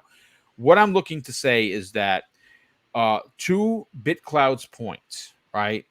Do we have to tread lightly on the fact that there is, in fact, a new Splinter Cell confirmed to be in active development? Yes. Right now, they're doing some things that I'm not a fan of. I am a single-player, story-driven, selfish gaming experience kind of a guy. That's why I'm loving Far Cry. I'm not saying I don't want anyone in my game. I'm saying I just like being there and kind of doing my own thing and just being, having that headsets on, solo focused. Well, that's one of the reasons why for last gen, Ubisoft, for me as a gamer, really knocked it out of the park because I was such a fan. For a perfect example, Assassin's Creed Odyssey. Folks, my gamer score and stuff is open. I have over 40 days. 40 days in that single player game. Dude, that's because I absolutely loved that game, right? Yeah, but that's good. Here we are, folks. The story of the day, the lead story that I kind of waited for everyone to be in here, and we have quite a few. We have close to. Let me see. I'm not in front of the chat. Let me see. We got over 300 people here. So you've been waiting for the conversation with, of course, Ubisoft's almost confirmation that Splinter Cell is in active development. Now, this next story, once again, I pulled from VGC.com, which of course is Video Games Chronicles, and they said they have to say this. Now, let me see. Let me get to one of their according to the development sources, and again, this is reading directly from the article, who told us that the title has been put into active production as means of winning back fans frustrated by the recent efforts to revive the franchise, both in mobile and VR spaces, which were terrible. I don't understand. This was an epic fail from the start. I called it. Randall Thor called it. Jez Corden has called it. Many people within the industry have called them going to mobile in the VR spaces with Splinter Cell was going to be a flop, and sure enough, it was. Okay, so according to the story, it says that it's not clear which studios are currently working on the unannounced project, though two people with knowledge of Ubisoft plans suggested that the new Splinter Cell was being led by a studio outside of its traditional Montreal base. The title is in early phase of production, and the sources said that there's a small chance it will be announced early next year. Now, the much requested sequel will arrive at a time when the company is looking to rebuild its image following a wave of discrimination and sexual harassment, which I mentioned. Those are allegations, and they have been confirmed that went on. Employee groups say that they're not satisfied with the level of action taken by Ubisoft to change its current culture. Now, I believe that there's a lot to do with some of the changes. They need to change management. They need to change leadership. There needs to be change. People that were obviously accused of this sexual misconduct and of discriminatory behavior need to go. They cannot be a part of this industry. They can no longer be a part of Ubisoft if they are to move forward as a company. But again, I do want to bring this back around because as having a small platform, I must say that unless change happens, there's going to be a lot of people like myself that will not support Ubisoft, just same way I'm not supporting Activision and Blizzard and anything that they release. Now, again, as a diehard fan of Ubisoft, it would break my heart. But at the same time, as a human being, I would have to stand strong and not play the new Splinter Cell unless this change happens. And I believe that change is happening currently as we speak. Now, I want to bring it back around to the lead story of today's show, and that is the fact that for the love of Jehovah, somehow one of the most iconic characters in gaming missed an entire generation. I don't understand how that happened. If you look back to many of Sam Fisher's adventures, some of those were fantastic. They found a way to do Spies versus Mercs. If you remember that multiplayer aspect of it, it was ingenious. It was so ahead of its time. And how Blacklist was the last game to come out, which dates back, again, folks, almost 8 years, is a travesty in gaming justice. Again, this is just my personal opinion. Take it with a grain of salt. For me, Sam Fisher as a character, as a fictional video game character, is as important to gaming as Kratos, as Master Chief, and as Mario for Nintendo. Now, those are my opinions. You can take it or leave it, but I feel that he missed an entire generation. That's a disgrace. Yeah. That's disgusting, and it's shame on Ubisoft. Now, what we can hope, and of course, going back to when you say tread lightly, and of course, Kay Asante, which I will go to first. Kay Asante, okay, so we have the confirmation that a new Splinter Cell is in active development. We don't know how far along. We do from the sources that VGC spoke with. We should get an announcement next year. I don't know where that announcement is going to come, whether that's going to be held for E3, whether it's going to be an early show, who they teaming up with. And again, if you remember, if you've been following me for a while back, and I believe it was 2018, I had a source reach out to me that is trusted that said that the next Splinter Cell would in fact be an Xbox exclusive.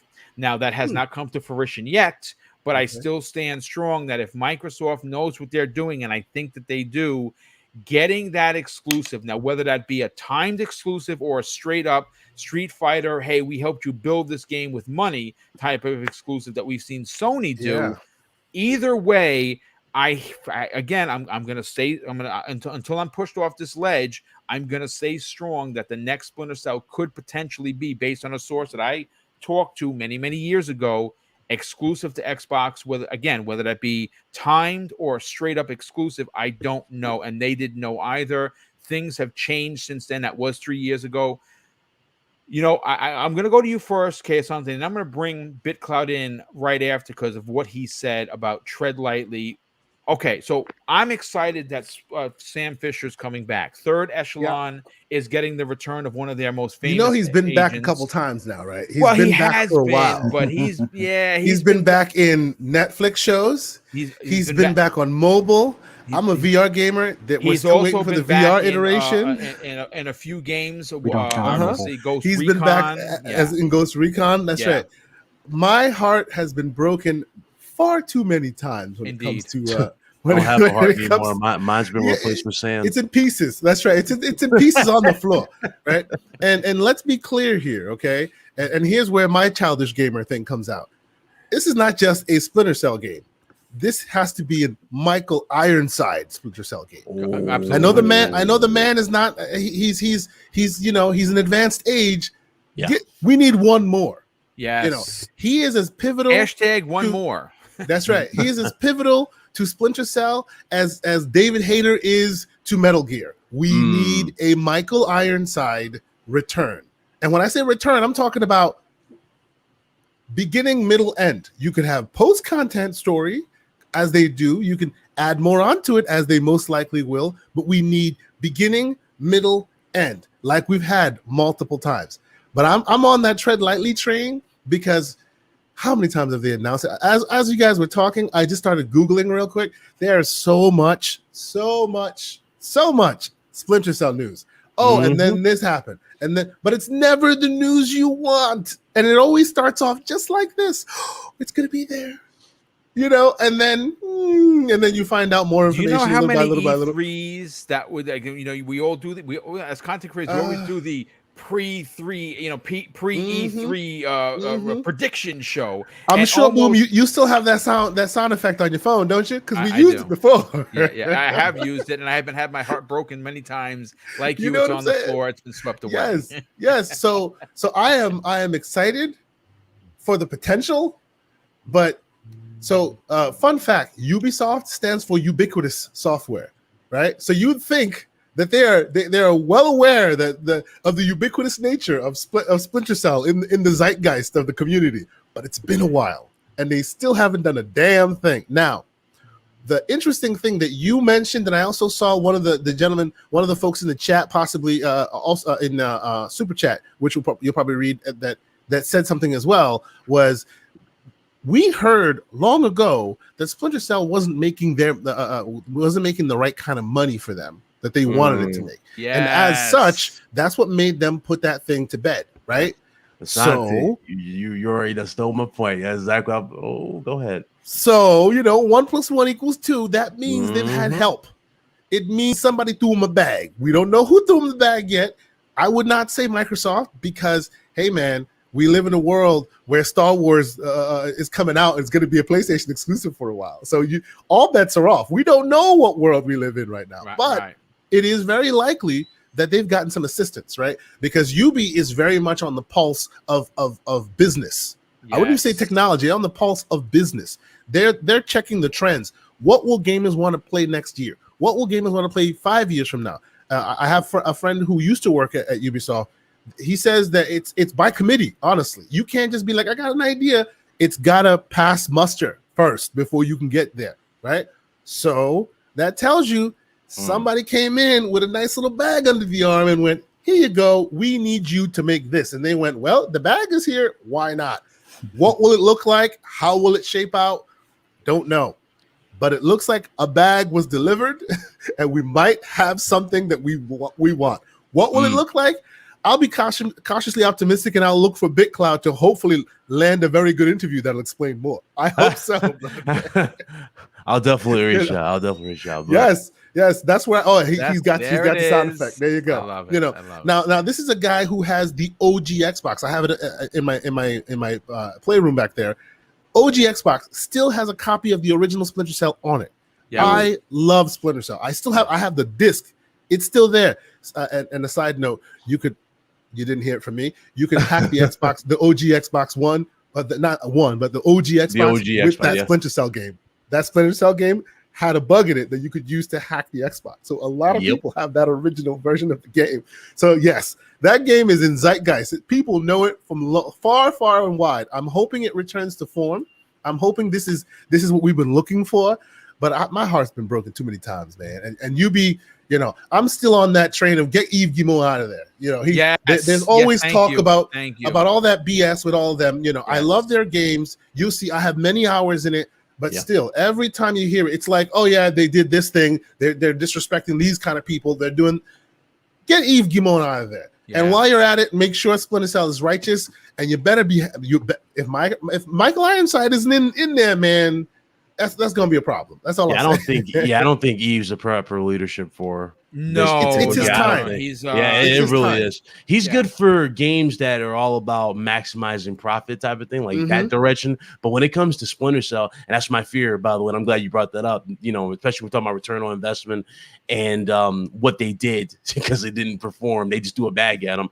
I don't see Ubisoft doing that in 2021 where they're just throwing a bag. No. This is a Ubisoft that finds the subtlest ways to get more money out of you for these games. Now, do you guys want some BS in the game where it's like, hey, you don't have no spy gear, but you can buy it to get it early?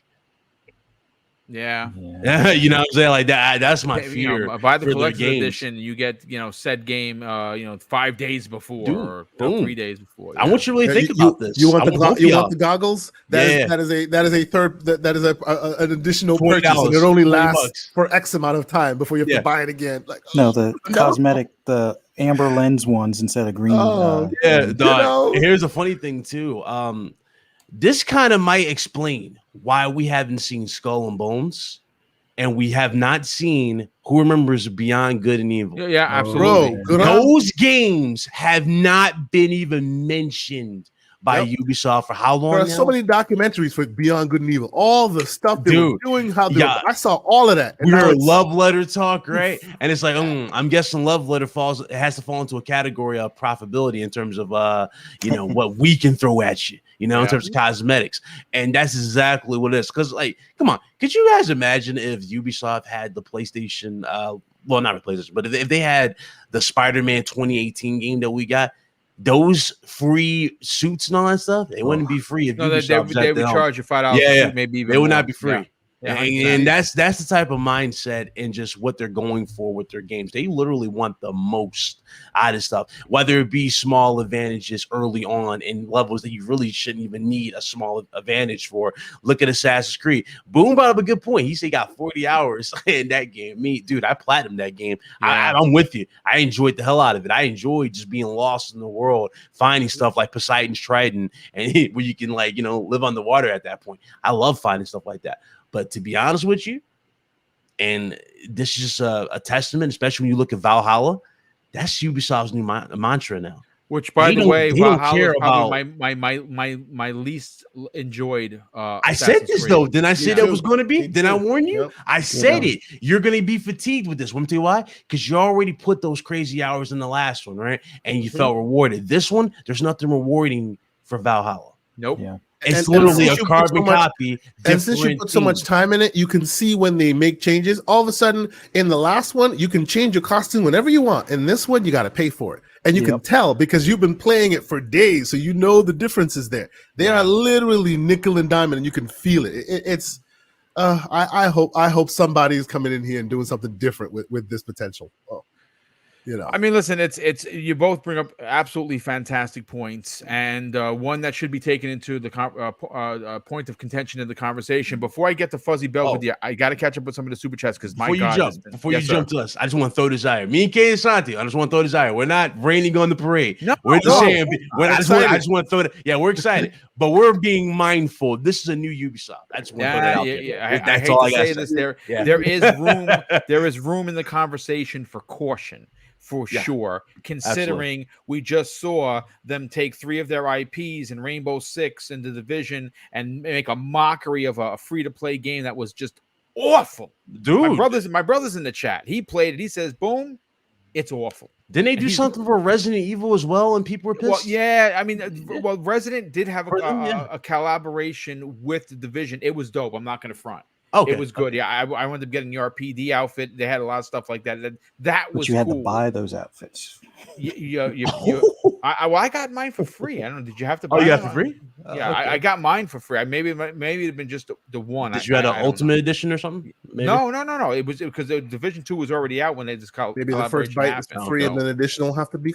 I believe that might have been the case. The event or something. That's my fault.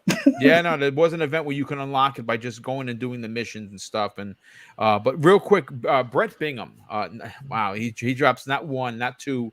But 4 super chats, and 3 of them are $10 each. I'm going to read those out. Thank you, Brett Bingham, for the incredible generosity and support for Double Barrel Gaming. The first one of $10 says would love to see a Project Gotham Racing or a PGR-like game for Xbox. Dude, I've been saying that they need to bring Project Gotham back and make that the 3rd game for them to make. But actually, I actually would wait on that, because if you tune into Tuesday's Xbox Factor podcast, I'm writing this story now.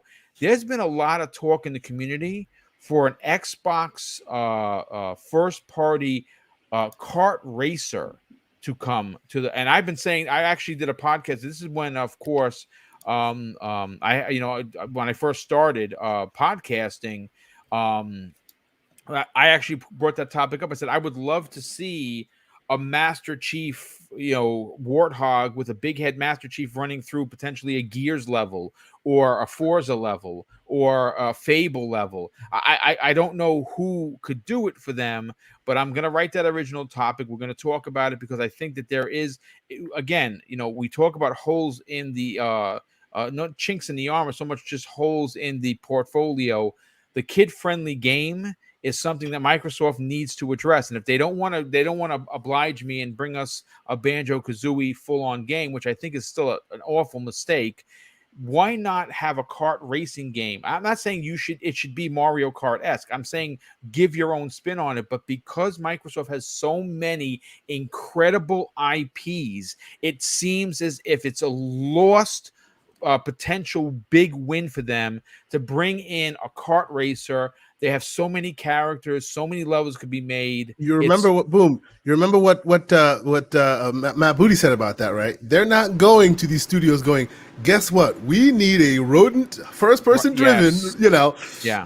It's more about what they want to deliver, what they want to make. I'm hoping at some point somebody's going to sit back and say, you know what? I love Mario Kart. I would love to see the Xbox, because that's what it's going to take. That's what it takes. Yeah, that's right. Yeah. It's going to take someone within, one of their illustrious driving studio heads to be like, something, Forza 5 is fantastic. It won Game of the Year, whatever, because it's going to win, right? The next Forza, which is the motorsport, it's going to win whatever awards because it's going to be amazing. But you know what I want? And this is coming from potentially, again, I'm just this is all hypothetical here. They're going to say, hey, listen, Mario Kart 9 was just announced for the Switch. It looks incredible. My kids are playing it. They're having a blast. I'm playing it. You know what I would like? I would love to bring in characters from Crimson Sky, characters from Halo, characters from Panzer Dragoon. Give them, put them in a cart and make all of these incredible 16 levels across 16 games that Microsoft has put out. Well, why are we doing this? Why are you trying to tug on her string? I am. Listen. It could potentially happen, but yes, I mean, I'm sorry to go off on a tangent because we're going to go a little long here. Reggie Mobile 9, generous friend of the show, he drops a $5 super chat and says, "Great show, Boom and the gang. You're knocking it out of the park." Well, thank you so much for that. Definitely appreciate the kind words, but of course the generosity. Brett Bingham drops an additional $10 super chat and says, "Phil Spencer probably just went over to Ubisoft after hearing the outcry for another Splinter Cell and said, 'Shut up and take my money and make it exclusive to Xbox.'" I wouldn't be surprised. I would welcome it personally. I think I would absolutely welcome that. He drops an additional $5 and $10 super chat. The first one is if Ubisoft tries F2P game, a free-to-play game, which, my God, please don't do that, as a service trash with Splinter Cell, and it'll bomb. Phil and Satya need to pull out the Microsoft checkbook and buy the IP. I've been saying that if they are unwilling to do anything with the IP, then sell it. Sell the IP. We've seen that happen before. Just sell the IP and let someone within Microsoft make that. Give that to the initiative to start working on. You know what I'm saying? And then let them bring in another team. How about this? And this is going ridiculous. I'm sorry, I'm going on this tangent, but get Crystal Dynamics as first party and let them make it. Oh, buy the IP, get Crystal Dynamics and say, "Here, guys, take 5 years, make the new Splinter Cell." Okay, yes, sign me up, please. Thank you. IO Interactive? IO Interactive, who of course makes a very good spy game. Yeah. Yes. I love it. This is a great conversation. We could go on forever. There's a lot more potential. Bro, there's a lot of studios that can deliver some magic. I mean, hell, we're still waiting for the 007 game. Yeah, which again, there's a lot of stuff, man. You forgot about that. Yeah, but you realize what that does? That means that by the time this Splinter Cell, let's assume that the world aligns and this Splinter Cell actually shows up exactly the way we want. It'll show up in a world where a lot of others are eating their lunch. Yes, indeed. You know? I mean, listen, again, we need more games like that. We absolutely need more games like that. Brett Bingham drops an additional $10 super chat and says, "If funded by a first party, I would guess it would be Microsoft because Sony already has that genre gap filled, and that Ubisoft can have a stronger relationship with Microsoft, or at least before recent events." I mean, yeah, they do have a good working relationship. That is a fact. JC Claremore, generous friend of the show, he drops a $2 super chat and says, "Just for Rand, it's Nintendo that brought the bag."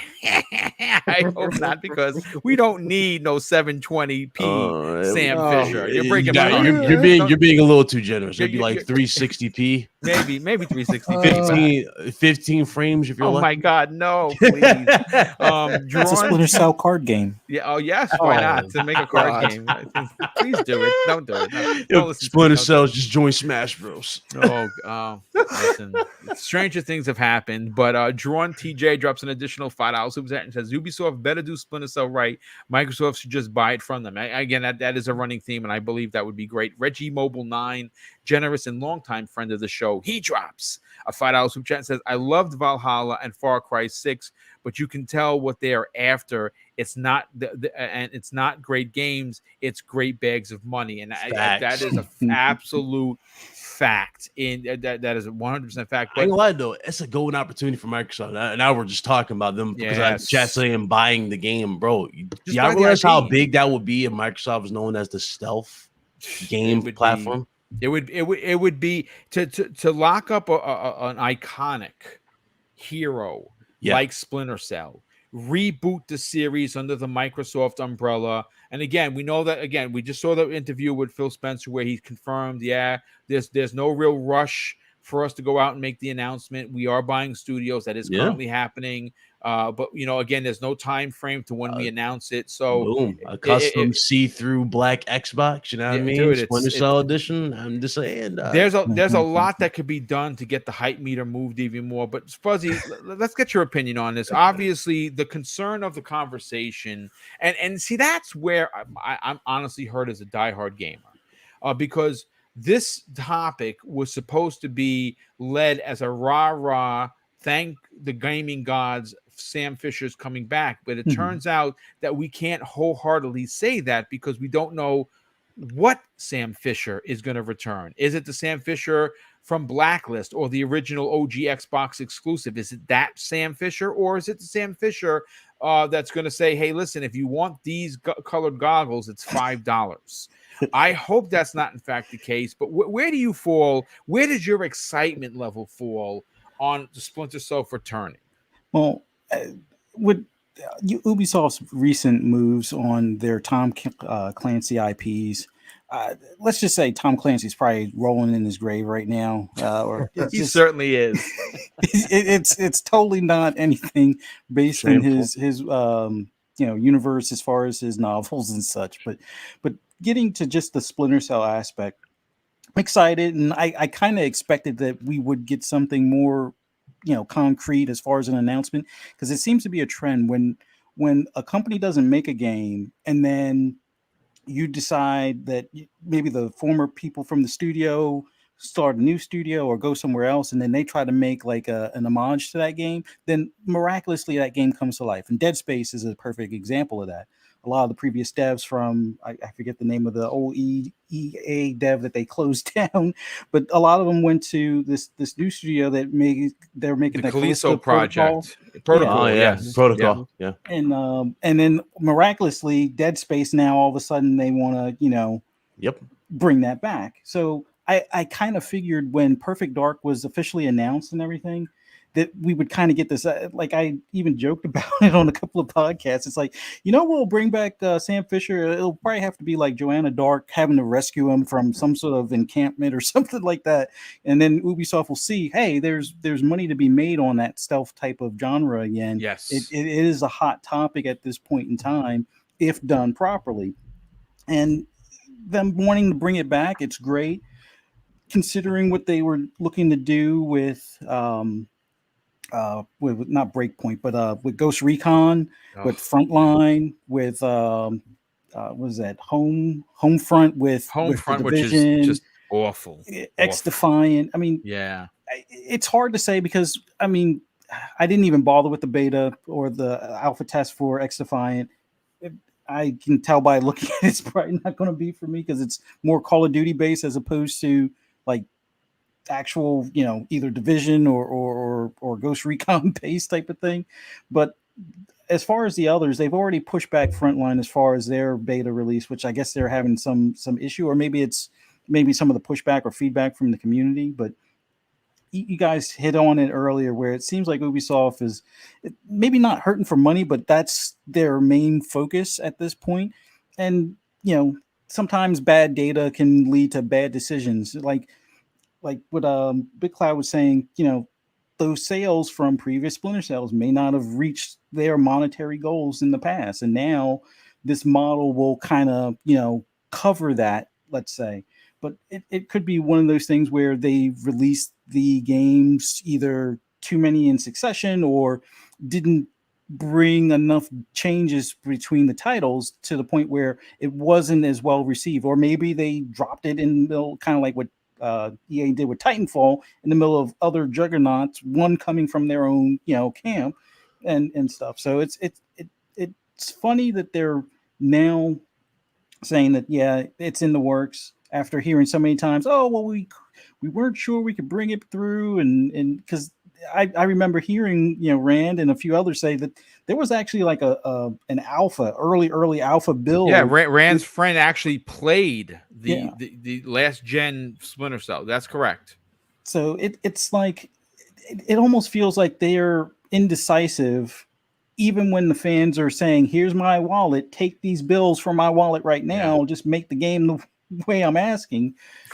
I don't know. They have other internal issues, like you guys had already touched on. The harassment stuff and other, far off things that they just narrow sighted or just bad management to some extent. But I'm excited that Sam Fisher will be coming back. The Sam Fisher that we get, that's the fear, because Ubisoft's now formulaic as hell. Like we can all predict what to expect from Ubisoft, and that in itself is a shame. I mean, good stuff, Fuzzy, for sure, absolutely. Let's bring in Crispy Bomb. Crispy, as someone that represents the Gears universe as well as you do, We've seen some big changes come to Gears, some, in my opinion, for the better. But we know that at the heart of that game, the legacy of where it comes from is still apparent and strong, right? Changes, sure, in regards to how big or how small they're going to make the next game. But this is something that we're actually not sure about, talking about another legacy title in Splinter Cell. Ubisoft has taken that company down a path that is, and again, listen, folks, Keasante's partner on two of the podcasts he always says, and I'm talking about Everborn Saga, it's not it's friend business, it's show business, right? And we understand that these companies are in to make money. That is the goal of every big conglomerate company. Ubisoft is no different. But there's the way that they have been doing it has not been good, has not been certainly the lack of confidence is not surprising by many people on this panel. Instead of this being the topic of excitement because Sam Fisher is potentially coming back, we're all sitting back and on our hands now. I'm like, damn, it's coming back, but should it? And how is it going to come back? And that's not what I expected from this, but I'm very happy that this conversation went that way because we do have concerns. What are yours? Well, I mean, exactly what everybody else said. It's like Ubisoft's like a two-headed monster. They sometimes can do stuff like Far Cry. Like, look, like very well received. I haven't really seen anybody have a gripe about that game. So you have the capability, you have a beloved franchise, and you've made a pretty darn good game. So that's what we're hoping for, right? We're hoping for Splinter Cell to be what we know and love, especially after so long. Yes, we want all the bells and whistles, the graphics. You can add open world aspects to it, but we don't want to be paying for stuff that is like iconic in the game. We don't want them to like turn this into a monetization type thing that they've done with so many of their games. Now, some games it works. The Division kind of works. You know what I mean? Like I've enjoyed the Division, and they kind of balance that. Hey, if you want to pay for it, you can, but we still allow you to earn it. It's just gonna take a while. You know what I mean? And Crispy ready for those disco glasses in the game. I see you, Crispy. I see you. But that's the thing. Like they can do it. Are they gonna do it? And the way they've treated the IP for the past 8 years or so. I mean, it's like you're not going to do it. That's the way I look at it. You're going to mess this up. You're going to piss a lot of gamers off. I hope for the latter, but as of now, like Ubisoft really hasn't done anything in my eyes to make me confident about it. Yeah, I mean, again, it's the running narrative, the running theme. Speaking of which, we are a little past the 2-hour mark. We're going to get VJ's final comment on this because I'm interested to hear from a brand defining perspective where he falls with this. And then we'll get everyone out of here. I also have a couple of super chats I will catch up with, and we'll get you started on your weekend. VJ, as someone that has again seen gaming from multiple angles. And we just talked about how to present your long-running IP. When I wrote this topic, I was so giddy inside for the fact that we do have confirmation that Splinter Cell is coming back. I never really thought about the conversation that was going to come but it's coming back, but should it? Because of the way Ubisoft is currently. And I'm so glad that this conversation turned into that because I didn't see that coming. I was going to be just a rah-rah guy. Yeah, Splinter Cell. And it turns out that, yes, we are excited, but we're also tethered to whether or not this is going to be Splinter Cell of old or the newly formed make money first and charge you for it kind of Sam Fisher game. Where do you personally fall on your excitement or your reluctant excitement for the game? Okay, so before I respond to the question, just to disclose it so you can understand how my perspective is driven. The last few games I enjoyed from Ubisoft were probably the early entries of Splinter Cell, which I loved. They were a step up from Siphon Filter and Metal Gear Solid, for me anyway. You just said Siphon Filter. We need to return to that. I'm sorry, continue. I think that's coming. I think that's coming. But I hope so. I love Siphon Filter. So anyway, look, I haven't played them all, and perhaps the last Assassin's Creed was probably Black Flag that I enjoyed. So it's going back some. So in essence, you've got to look at Ubisoft as a company, right? How it was founded and how it was built, and what's your perception of it. And in essence, you would feel that Ubisoft is a very incestuous, authoritarian company by nature, and one that knowingly or unknowingly emits or embraces antiquated customs, right? And if you focus and if you're obviously not familiar, you only have to sort of focus your thoughts on the I don't know how else to best to put it, Boom, but I don't like really using these words, but the vulgarity of events that occurred at the company in recent times, and are or have come up, right, in terms of Activision, right, more so presently. And I think you've got to ask yourself the question: have Ubisoft shown that that they have the strength and integrity at the top to make fundamental or how can I put it, pioneering changes, right, in the interest of the people, and bring about a human wholeness, right, at least to the people that work at Ubisoft, which perhaps some don't even feel safe there. And that sends off a vibration and a ripple effect, right, within the company. And I mentioned this since Change or Reform. In fact, I think Ubisoft need a paradigm shift, which is the minimum requirement in my books. At all, that they need that, right, in terms of, I mean, we're talking about the company's future here, right? Are they going to go north and or maintain their position, or are they going to go south, right? And these kind of how can I put it, statements of intent from the top don't seem to have changed so much, right? It's not forthcoming as we may have thought, right? And for me, you know, Ubisoft is a corporation that seems to withstand, and maybe even Activision at the moment, right, with what they've come out with. Some corporations seem to withstand any attempt in the case of beneficial reform, right? And we've seen in throughout soccer, football, you know, all sorts of fines, right, that are given out for heinous indiscretions, right? Monetary fines alone don't have a material effect going forward. And besides that, let's get onto the game, right? And I think you've got to all ask yourself some basic questions, because I can't answer all. I mean, I can answer them from my perspective, and everyone will have their own view. But I guess the first question is, does Ubisoft possess the resources and talent to make good games? And I guess the answer is yes. Do they possess the know-how in order to design and produce good or great games? Yes. But it's also been painful in recent years with the two games that BitCloud, Ryan mentioned. Great content you produced, by the way, sir. With certain franchises, right, seeing production delays of 12 months upwards, right, and still found wanting at launch, right. And I speak to Watch Dogs 3, for example, and I guess then the other questions are: can Ubisoft make industry-defining games? Yeah, not just commercial behemoths, right? And is that their focus? And again, I think the answer is yes.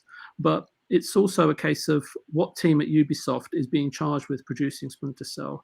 Will it be, and I mentioned Watch Dogs for a reason because it just popped in my mind, even though I didn't play. I did play the demo, actually, to be fair.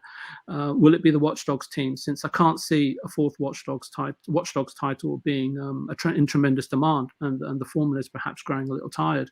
And so, do we feel confident about the Watch Dogs team leading the revival of Sam Fisher? And then I guess one last thought is, will they, Ubisoft, in terms of the hierarchy and the management and the VPs and all the people that lead the teams, sprawling teams, I should add, right? Will they get out of their own way and allow themselves to make great games consistently, or will the current nature of the company hinder the team from doing so? And these are really tough questions, right? And I don't work at Ubisoft or anything like that. I did have a friend leave there recently, a great loss, I think, but that's a side issue. But you've got to look at all of this, especially given their current internal structure and politics. And I would say your guess has got to be as good as mine, right? And is the situation, and I would say, sorry, just Compulsion Minds just came to my mind at there, right? And you've got to look at companies like Compulsion Games, right, and other studios, smaller studios and indie studios up in up in those countries. I don't know how many people are moving across from Ubisoft and other companies like that, but this is why when we talk about Obsidian compulsion games and in these smaller studios, I'm just a lot more joyful, and and I prefer to discuss those topics, right? Because as I say, there's just so much history and politics within these bigger companies, right? That we, the gamers, that want to see these great franchises, return in a scintillating way, shall I say, right? And I just feel for everybody, all gamers, right, that are looking forward to that. Perhaps we may see, massive changes. I doubt it. May see a fantastic new Splinter Cell game, but I'm like with everybody, I'm like everybody else on the panel, right? I'm not going to hold my breath. So I'm just going to leave it at that for now. Well, listen, great stuff as always, folks. I want to thank everybody. We had over 300, almost close to 350 people here for today's show. Hopefully you enjoyed the banter enough that if you're new to the channel, to please subscribe. We are now on the march to 10K. I want to be a part of that conversation with BitCloud and, of course, the Iron Lords, who recently saw that incredible success come their way. And we're close. And I say how close? Well, according to the number today, we are, 998 away. So if we're under 1,000 away, it could happen. It's not going to happen unless something monster happens for Xbox and everyone gets excited and I do my emergency podcast and people jump in. But if you are new, please consider subscribing to the channel. It would be greatly appreciated. I also want to bring into the conversation the outros. But before we get to the outros, I definitely have to thank some super chats that came in on the back end. Splendiferous drops an outstanding $2 super chat and says, buy Crystal D and make them our third person. I'm sorry. Yeah. Well, they add dynamic in there. Add dynamics in there. Continue. Crystal I'm sorry. D. No, not Crystal D. The drug. Crystal Dynamics, the studio, and of course JD Gamer, generous friend of the show. He drops an outstanding $5 super chat and says, all we need is an exclusive Splinter Cell game and a fighting game to round out those holes in the lineup. Do it, Microsoft. And thanks to, which by the way, I should make the announcement. I've been talking with him behind the scenes. Special Nick of the Xbox era. In the next 2 weeks, he's going to be joining the fray, at least one show per week because he's on nights. So he's going to be making his appearance. Hopefully, he'll save some goodness for that podcast and drop some good stuff. But we did get some information from him and several others that Killer Instinct 2 is active in development right now. I'm very excited. And like I said, just one more. For me, it's not hashtag just one. It's hashtag one more. Give me my Banjo-Kazooie, God damn it. And I'll never say anything again. But let's continue with the outros. We're going to start first with our two guests. Kay Asante, once again, you deliver in the biggest way possible. Your gaming background as well as your knowledge is why I love having you on Primetime. It's why I expect you to succeed in your own right on your channels. Tell everyone where they can check you out on Saturdays, and I believe it's Thursday evenings. Is that what it is, sir? Indeed. Yes, it is Thursday evenings. Yes. Yeah, talk about that, and where can people reach out to you and potentially strike up a conversation on social media? It's always fun being on here. I wish I could do it more, especially during the day, but I'm split focused all the time. But this is such a great conversation. I really enjoy being here, and of course, get into podcasts with these stalwart gentlemen of the podcasting game. I really appreciate it. BitCloud, VJ, Crispy, and Fuzzy. It's always awesome to be able to communicate and just bounce ideas off of you guys. It's always good, So thank you guys so much. You honor me by letting me be here. You can find me TK0 Asante on Twitter, on Xbox, on PlayStation, and that weird social security number thing. It's in my bio if you want to find me on Nintendo platforms as well. But yes, on Thursdays we do On the Real. Yesterday we did like a Batman barn burner of an episode. We had Cybernox in there. We had the Mag in there. A lot of good conversation. We talked about the Battinson situation. All I'll say is the teeth. When you see them, you can't unsee them. Let's continue. What have you done? Yes, and on Saturday we're going to be doing the Gaming Circle podcast. As I said, we're still working logistics, but I expect I'm going to be having Drawn TJ on there one of these episodes. If it's not this week, it'll possibly be next.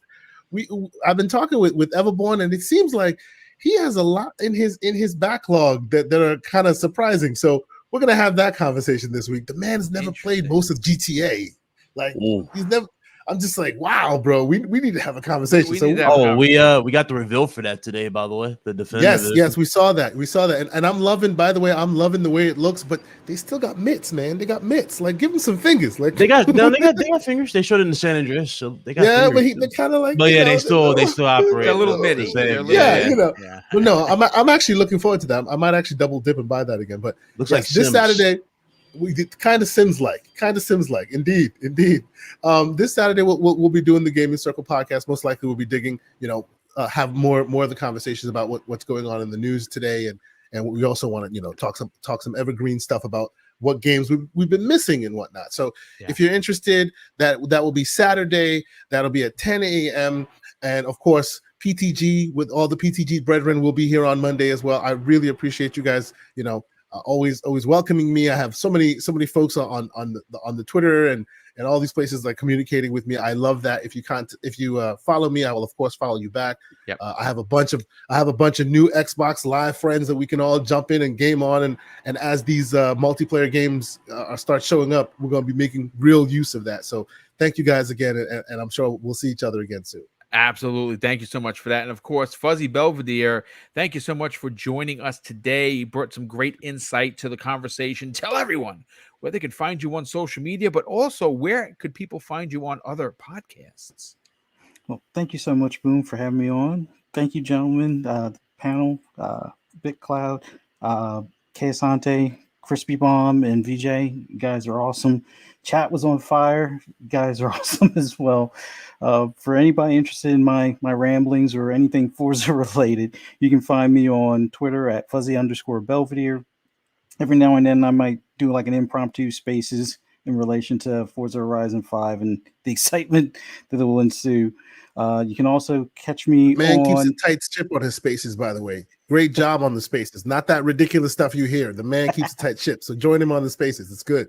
Thank you. You can also catch me on Tidbits on Mondays at 1 p.m. Well, typically it's around 1 p.m. Eastern for the game releases and what's coming soon with Mav on his channel. You can also catch me on Saturday at 6 p.m. Eastern time on FSP Podcasts with Mav, Phasma, and Key, talking about basically all platforms and a lot of the news for the coming week. And then later that night, you can catch me on the Shop Podcast with PTK Blam, Pong Soul, and Centurion 1307, where we just break down everything that we've played for the past week, some of the gaming news, as well as upcoming events and things like that.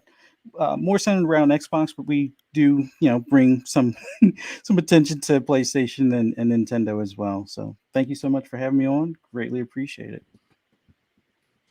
Crispy Bomb, let's get you on out of here, brother. Tell everyone what other shows you're on, but more importantly, where can people reach out to you and strike up a conversation on social media? Always a pleasure, gentlemen. Shout out to the chat once again. At Chris Bomb on Twitter, Chris Bomb 28 Xbox Live. You can find me at Retro Renegade 7 p.m. Tuesday night. We have the next podcast Thursday 8 p.m. Of course, back here on Breakfast with Boom Friday 10 a.m.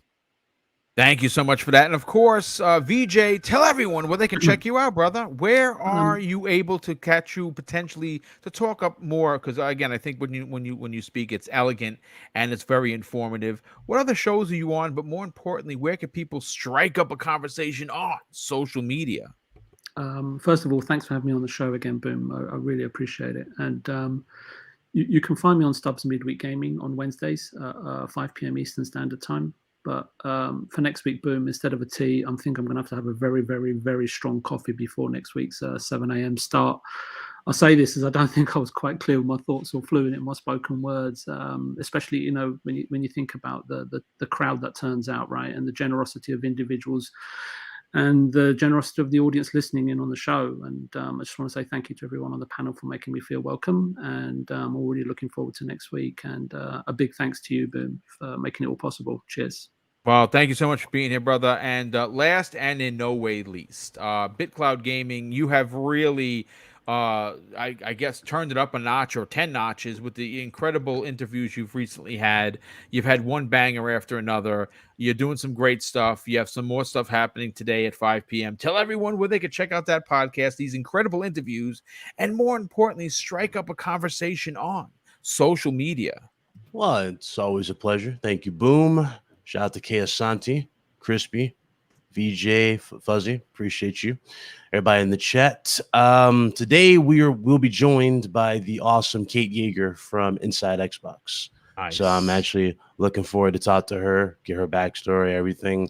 Plus, we're going to talk about Sony's little direction that a lot of people are all of a sudden confused by, even though Crispy, he understands what I'm talking about, where I explained that is going to be a great time. conversation because there were some serious meltdowns that went on that were ridiculous, dude. I know Crispy he was taking screenshots like crazy. Listen, man.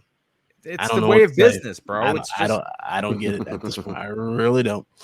But we'll be live for her 5 p.m. EST, my channel, Big Cloud Gaming, YouTube, Twitch, Twitter. I've interviewed I've interviewed a lot of people. It's crazy. And then I have a big one for November 5th. Can't wait for that one. I'm going to tell these gentlemen off air about it, but it's a lot of cool stuff we've been doing with the channel. A lot of crazy opportunities, a lot of a lot of things been blessed my way, and also been given a little bit of training in certain areas from people I never thought I would ever be trained by. So it's a lot of cool stuff that's going to happen with the content. But real talk though, enjoy your weekend. Hope you guys be safe out here, and I will see you, of course, with Boom next Friday. Thank you so much for being here, brother. Congratulations on the success for sure. Folks, enjoy your weekend. Enjoy gaming on whatever you're playing. And of course, I'm going to close out the show with something that's important to me. Hopefully one day it'll be important to you. And that's something that my dad taught us when we were kids. And I think now more than ever, it's super relevant and more importantly, important to the conversation. Treat others how you want to be treated. Also, it doesn't cost anything to be nice. You live by those rules, and I can guarantee you're going to have an awesome day. So take care, everyone. We'll see you next week on the newest episode of Breakfast with Boom.